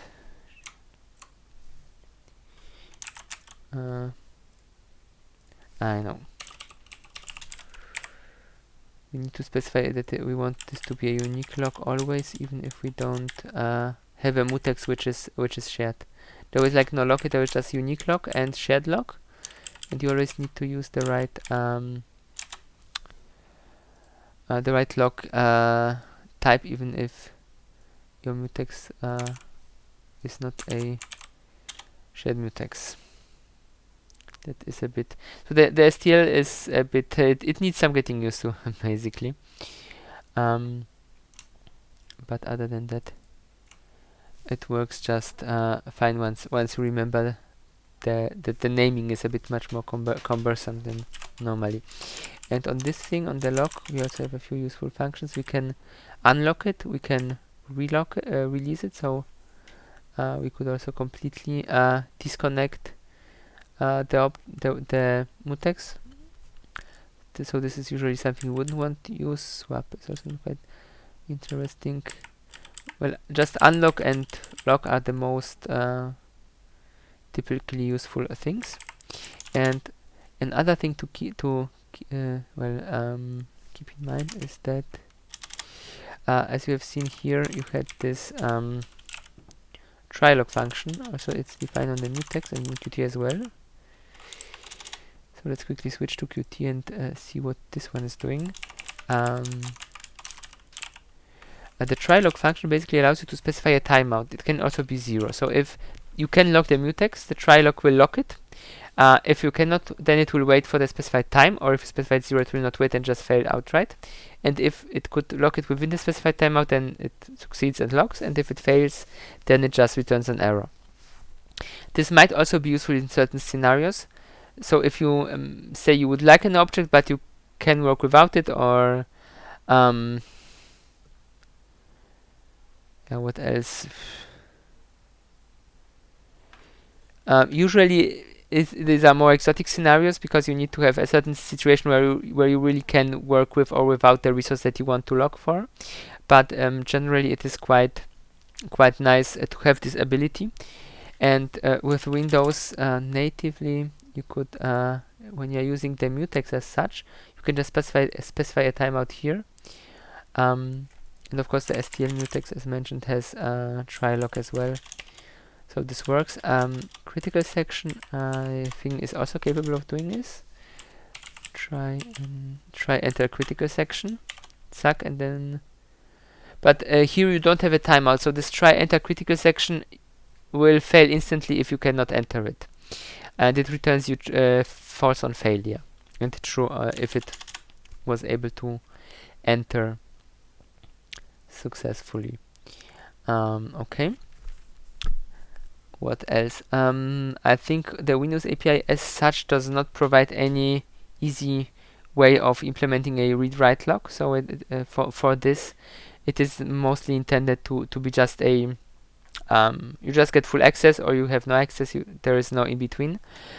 But as said, Qt and STL allow you this. In case of Qt, a read-write log, and in case of STL, the shared mutex.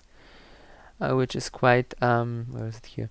With it quite a useful thing often, since it really allows you to improve on your application's performance if you have resources which are only altered very rarely.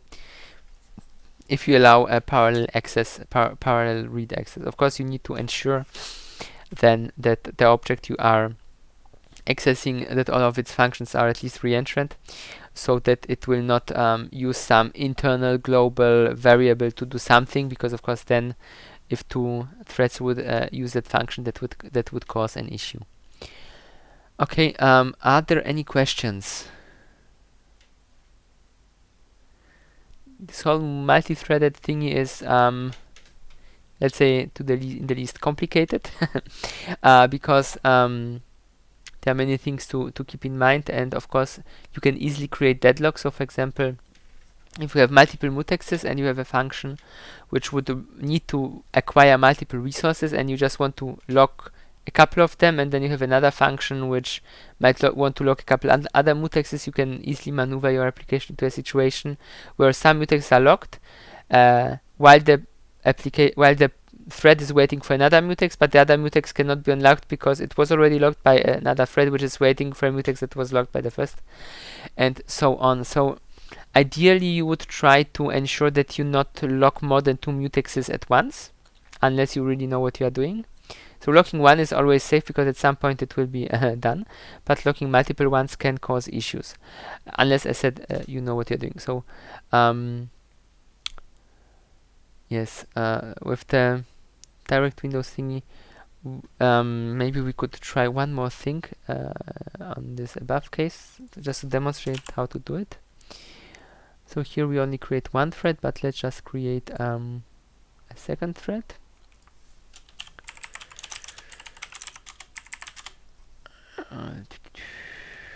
Thread ID, suck, just to use the same function. We pass to it also the same function, so the same entry point and the same parameters. We just want to have 2 threads, and then instead of wait for single object, we would like to wait for both of the threads to finish. So for this, what we need is the wait for multiple objects function, and this one wants a count for how many threads we are waiting, and then it wants an array of handles. So the simplest thing is, of course, we make a threads of an arbitrary size and pass to it thread and thread 1. But of course there might be scenarios where we don't know how many they are, or it may depend on the external variable. So we'll in a second try to improve on that. And then here we have the options wait all. So usually if the way wait for multiple objects works, is that it waits for any of the objects to get signaled. So if any of them is signaled, then it will already say, okay, I'm done, here we go. And this is quite useful in many more exotic special cases. But if you are waiting like here for threads, then you actually want to wait for all of them to get into the signal state. So we have here this third argument, and we specify true. And then we specify a timeout, which we will just say we want to infinite, so that it waits forever. Yes, and for example, one thing we can improve on this is by using the vector. Since the vector is allocating memory in one large chunk, we can just push back both handles, and then we can use an arbitrary amount of variables without knowing how many from the get-go. But here we would need to pass data. So the internal pointer to the data stored in the vector. But since this is STL and we wanted to not use STL in the upper example, then we don't. Yes. So this went to multiple weights. Okay, so any questions? No questions? Okay, so if there are no questions, then let's see what else we could do. So, as said, you can wait for threads, but on Windows you can also create events on which you can wait. So let's quickly take a look in this. So for example, we will add here a handle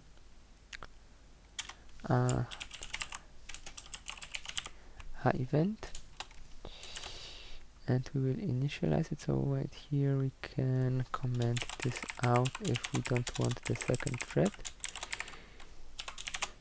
The nice thing about events is that you can of course wait for them from everywhere, so it's much more flexible. Event, create event, again null, manual reset true, initial state false, and no name. And of course you could create an event with a given name and then allow other processes on the system to connect to this event, and when you signal it, then you would notify other processes that something has happened. Qt as well as STL does not have any means of inter-process synchronization or communication at this level. So Qt has some very basic IPC mechanism like pipes and sockets, so that you can at least communicate data between processes if you want to, but it doesn't have this more advanced methods like like what Windows natively allows. And one of the reasons for this is that Qt is designed to be a platform independent framework, kind of like STL, so that you can so that it requires as little, let's say, assumptions about the system it's running on as possible. And while Qt can inside the application emulate a very high level of complexity, as soon as we go to other applications, that would well, just become too complicated. So if you would want to do some more advanced inter-process communication scheme with Qt, with any sort of event-like behavior, then you would need to implement some own communication for that. Okay, but let's continue here. So we create the event. We have passed this as a parameter, so here we can do something. For example, set event. Zack. Now we of course need to get again to our params. So right, we cannot use the same name twice. We need to cast to our current type from our word pointer. Oops. So now we can access the variables. Event. Okay, we have set event, and then we can just wait for it. So instead of this wait for single object, we just made, well, again wait for single object, but this time we are waiting for the event to get signaled, and we should reset event once we are done. There is this parameter here, so whether we want manual reset or not. So if we specify manual reset, the way it works is that if we would have, for example, 2, 3, 4, 5 wait for single objects, this once the first one goes through, all of them would go through because the event stays in the signal state. So it will not kind of auto reset to 0 after the first wait for single object happened. But since we have if we would have specified here false, then the first one would unlock and the next one would stay locked. And of course, if you don't want to use the event later, then you don't need to release it. But it is again good practice to to reset it. But it again is a good practice to reset the event in case you want to reuse it later on. You could also specify like an initial state so that you don't need to create it and then set it instantly. You could just use the third parameter and pass true to it. Then it would create the event in a signal state. Then you would first need to reset it before you wait for it, and so on. And there are various scenarios where where this would be helpful. So, for example, if you have multiple different threads which are waiting on one event, you would not want it normally to reset when only one of the so if you want all of them to continue once an event happened, then you would not want the first thread to consume the event and all the other threads to stay waiting. Then you would use manual reset, and then you would just let the threads run and then manually reset the event at some later point. On the other hand, you might have a scenario where you might want to start a lot of threads and then just resume the threads one at a time. So then you would want to make all of them wait in the event, and then each time the event gets signaled, only one of the threads gets to do something. And for example, this mechanism is often used by the internal implementations of mutexes in Qt or STL. So it does not always use the explicit QMutex object. It can also use an event. So if you have a synchronization mechanism that is based on atomic operations, and you just need a way to suspend all the other threads so that they are not waiting and spinning and consuming CPU time, then what you can do is you can just have an event and make all of them wait on an event, and then have the event being signaled each time the resource gets completely unlocked. Yeah, so we could run this quickly to see that this will work as expected.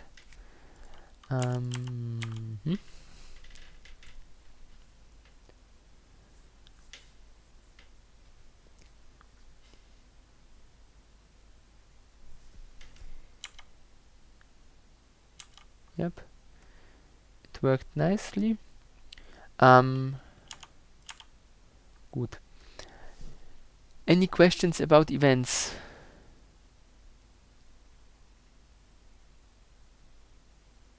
No questions? Okay. So let's continue. So Qt has something that can work similarly.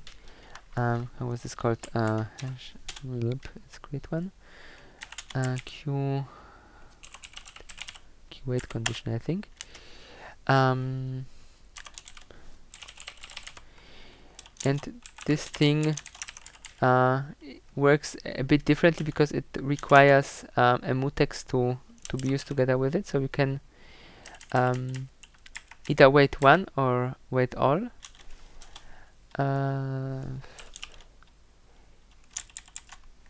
No, sorry, wake one or wake all. So wake is basically your set event, but when you are setting the event, you can decide whether you want multiple threads to be resumed or if you want only one thread to be resumed. And of course, in the thread itself, you would use wait, and there you need to provide either a read-write log or a mutex and a timeout optionally. And the way it works is the mutex needs to be locked before you enter. Then the wait condition will actually internally unlock the mutex so that it can be accessed by something else. And then before it exits the wait function and returns to you the control, then it will relock this mutex. So it's a bit more convoluted if you just want to wait for a single event. But it's also quite flexible through the way how it's implemented. So it's quite a nice thing. I'm thinking if we can make a simple example for that. Yeah, we can actually. So when we have those things here, we can have our wait condition. So we start with our lock, then we have wait condition. Let's start here. Wait condition wait. Then we provide our mutex. We want to wait forever. And now the way this works is, and we said it has to be locked. So lock, and since we want to release it later, we unlock it because we will relock it here. And now all of the threads will just wait forever here. So before we wait ourselves on the threads to finish, we have to wake all.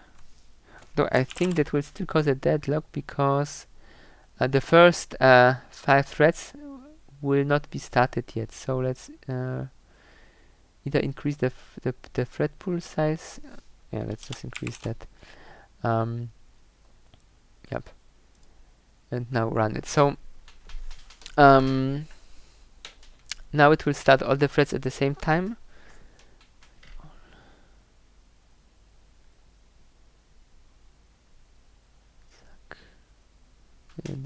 Is it doing something, or do we have a deadlock already? Okay, it didn't work as expected. I guess one of the threads didn't get started in time.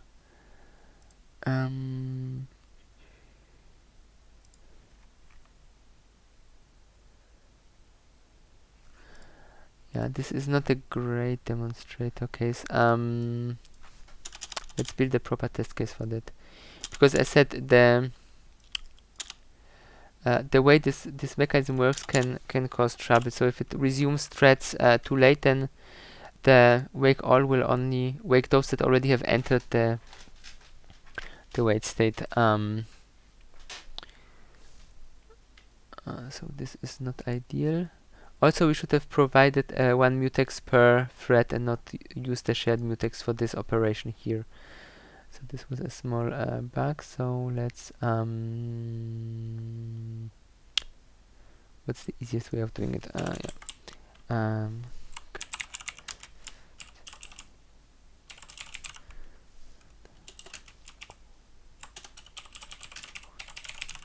Let's create a quick class.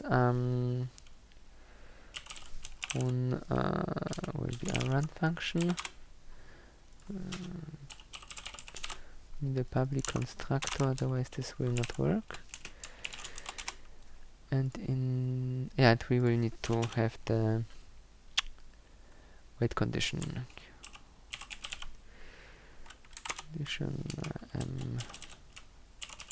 Let's call it event, and in void run, and here we will queue. Let's call it wait condition wait reference. Oops. That's mutex. I said it needs to be locked. Lock. We can unlock it. We don't need it anymore. Right here, and then we will start the thread by creating an object of this type.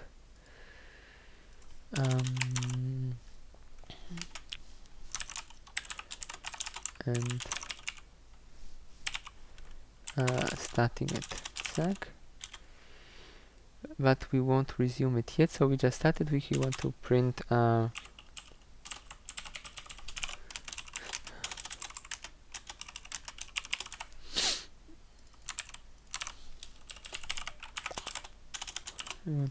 something, and once we are done waiting for this part of our program, then we will just here event punct wake one, because we only want to start one. So now the way this works is the thread is started, and it's actually already started doing something, and it's waiting here. We could actually print that line maybe. Run start, run, and then this code will execute, and once this code has executed, we will have resumed our initial thread. So let's quickly run this and see how it behaves. We have the file was locked because here this tool was still keeping a reference on the debug database. So let's just run it again. And yeah, it said start, and then does it need time to actually do something? Yeah, and it's waited. So as you see, this is how you can use this wait log. You can pretty much cover all the typical in-process use cases of a event with this, or at least the most common ones. Of course, there will be some more exotic use cases which might not work out one-to-one, but as said, this is platform independent, so this is quite a nice thing. Any questions?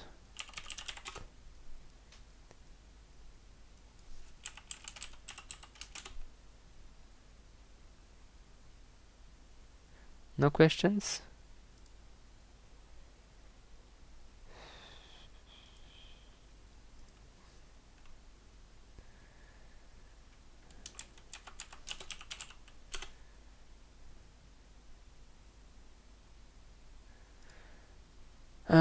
Okay. So if there are no more questions, what else could we take a look in at here?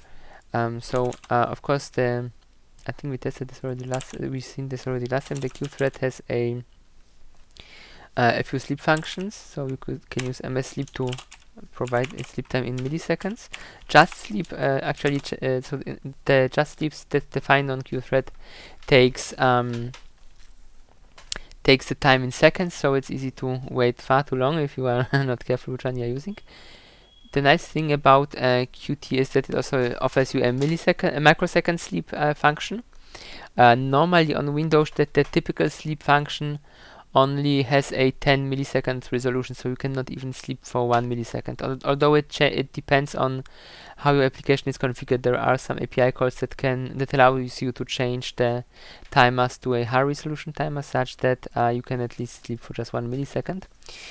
But if you really want this precision, I would suggest using some other sleep functions, ones that are natively made to support that. And another quite interesting thing about what Windows can do with regard to generally threads and sleeping and stuff like that is so-called asynchronous procedure calls. So the ability to kind of inject a function call into various sleep or wait functions. So like wait for multiple objects. Actually, quite not this one.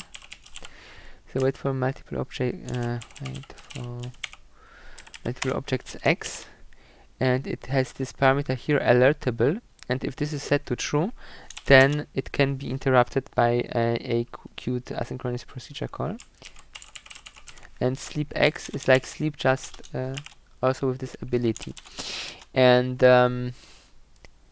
this functionality is, let's say, it's fun. And I think since we still have half an hour left, we should take a look onto that.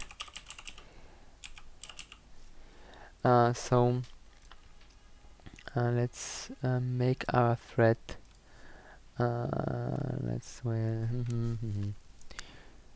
We should have a second. Do you want to start a second thread? No. So let's do this. We have started a thread. We are waiting here for it to signal something. We want here sleep ourselves for some amount of time. Or actually, we could do it the simple way. We just make the sleep x here, and then inject a some event into this into the main thread. So say we want to sleep for 10 seconds, and we want this to be alertable.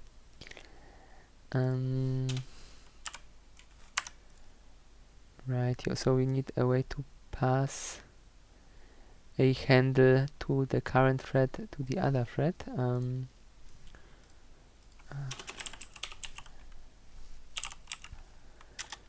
Query user APC. what does it need? We need a function, we need the handle for the thread, and we need some user data. So first of all, we see how the function looks. Again, it's not very difficult. Let's put it here, and we call it my asynchronous procedure call. It takes a parameter like most functions, and then I said we also need the thread handle. So let's quickly see how we can obtain. First of all, we will need to be able to pass it to. So main thread. Okay, and here when we are setting the parameters, main thread is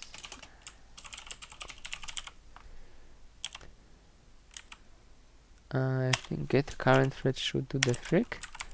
Let's quickly check if that's correct. There were some changes in later versions of Windows that you can pass -1 as the handle value. That doesn't work. And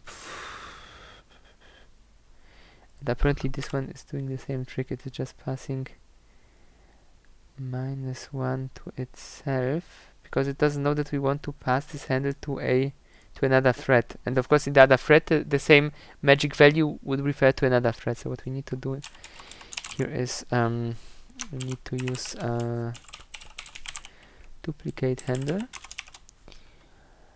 source process handle. So get current process, comma, source handle. There we can use this handle that returns a magic value. Then target process, we are still the same process, so we use again ourselves, and now now a pointer to memory where the target handle should be stored. These are access access max level. Is it? No, that's not the right one.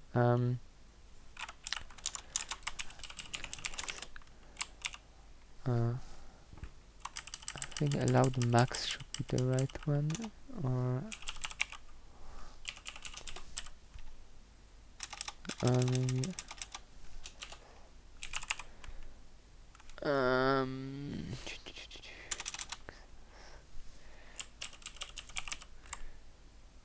I forgot the name for the template. What was this?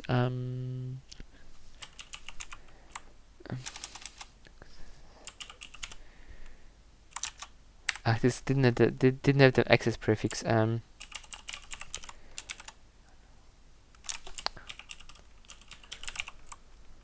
Just go with synchronize, and then we'll just take a look. The definitions were maximum allowed. That was the right macro. Zack, inheritance false, options null. Okay, so now we should end up with a proper handle stored in this variable. Then of course we will need to remember to close it. Let's just quickly check whether it will run without any issues.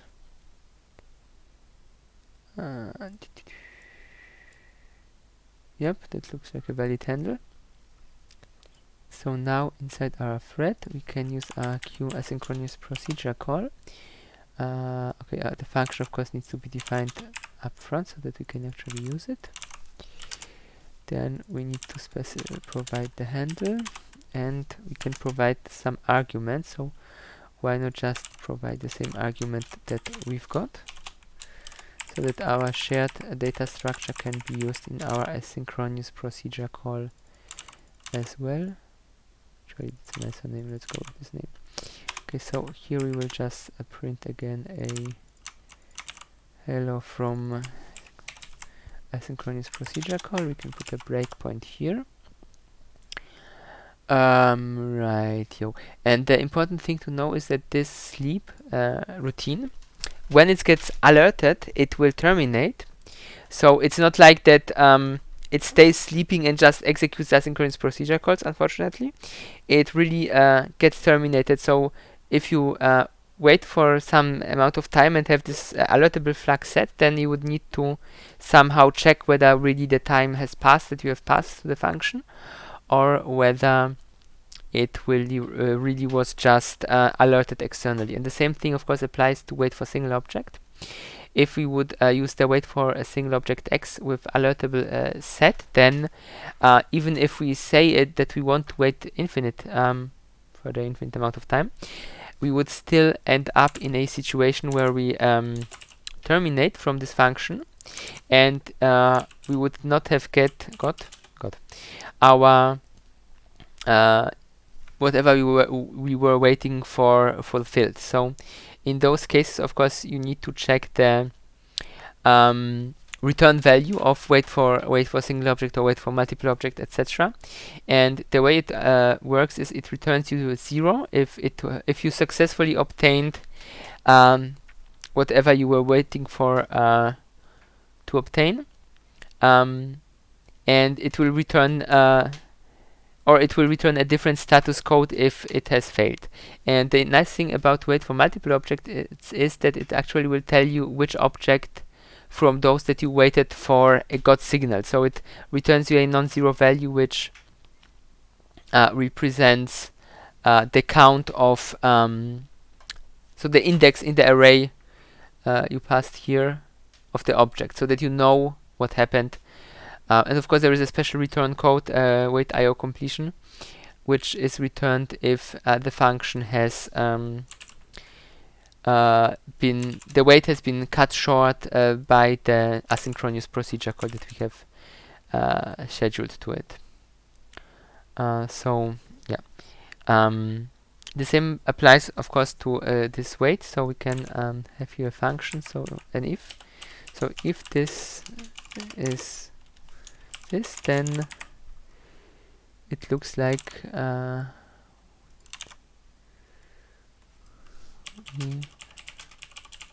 we were woken up.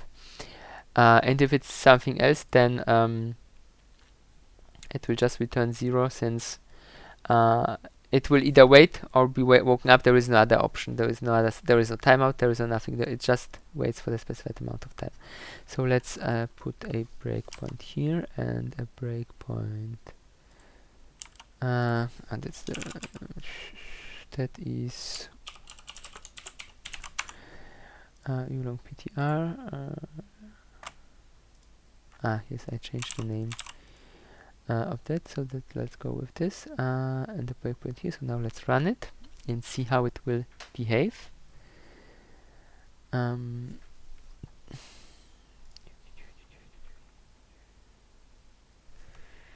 Okay, so we of course have here this we don't care for.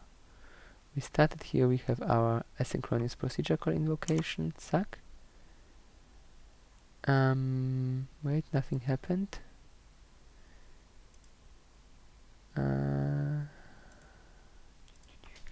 Did we finish before that? We should be waiting here, and this is set to alertable. That is odd. Did we screw up something? Let's try again. That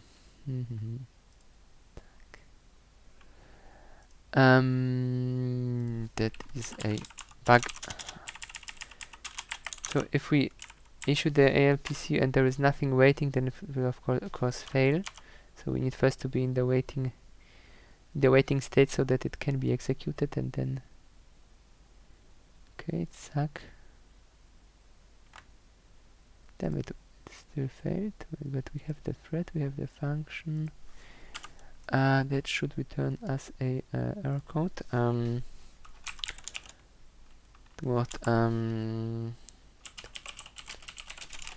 Let's see what it is what is it complaining about.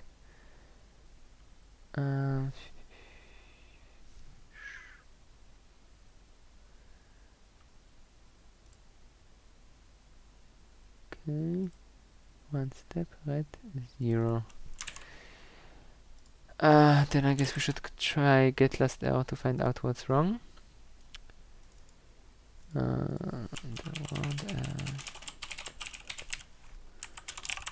It doesn't like something about our main thread. Let's see what it is.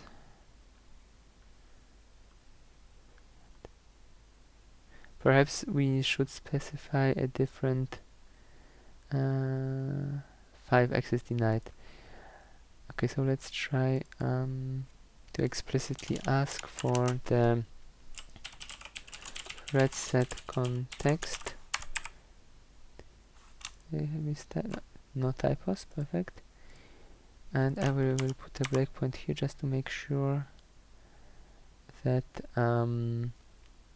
get it, so we can check the handle that we got one. Yep. Okay, so let's try again. I would have naively assumed that okay, we have a different error this time. No, sorry, it's successful, it's 1. So now it will work. Yep. Okay, so let's just remove all the unnecessary endpoints. Apparently, requesting max still did not give us the thread set context, which is a bit odd. But apparently that's how Microsoft wanted it. So it's always good to check the documentation and don't make too many assumptions, because various things might not behave always as expected.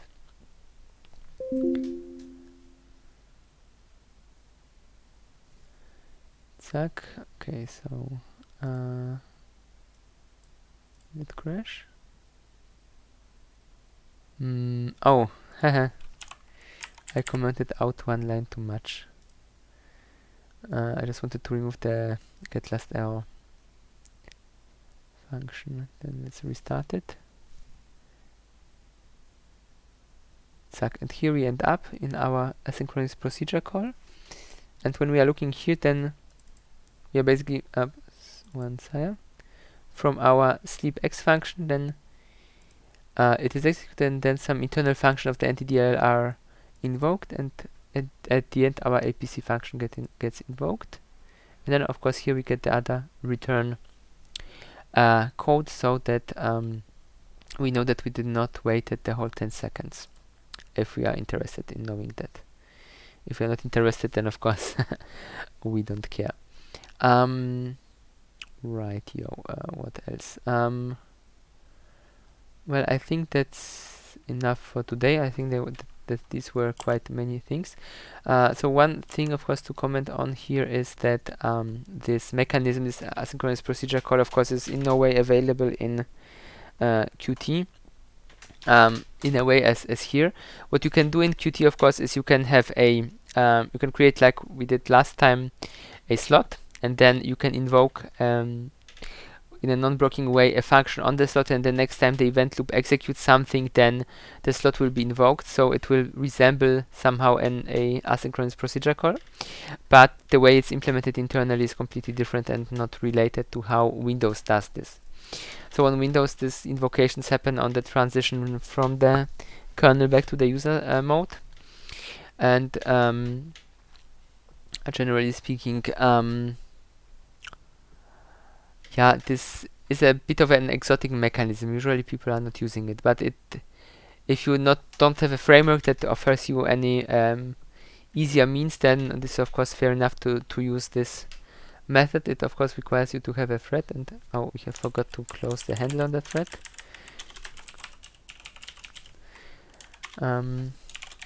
One thing which is, for example, a good idea when handling handles is to create some sort of smart handle for oneself that would, like this unlock and lock objects for the mutexes, that would, once they go out of scope, automatically do the close handle for us. So this smart handles is something we can take a look in maybe during the next lecture, because this is quite a useful mechanism. And I think during the next lecture I will also maybe take a look a bit into exception handling in C++, so that we can see the advantages of using such helper objects instead of having manually to release resources or alike. That we can see how nicely those work. And well, are there any questions? I'm always asking you that, but I never get an answer.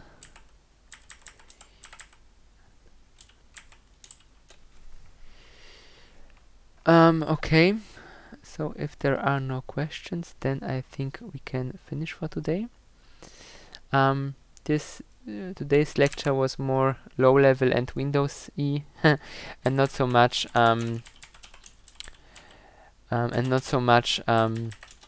Qt. But the next lecture, I think we should again focus more on the Qt side of things.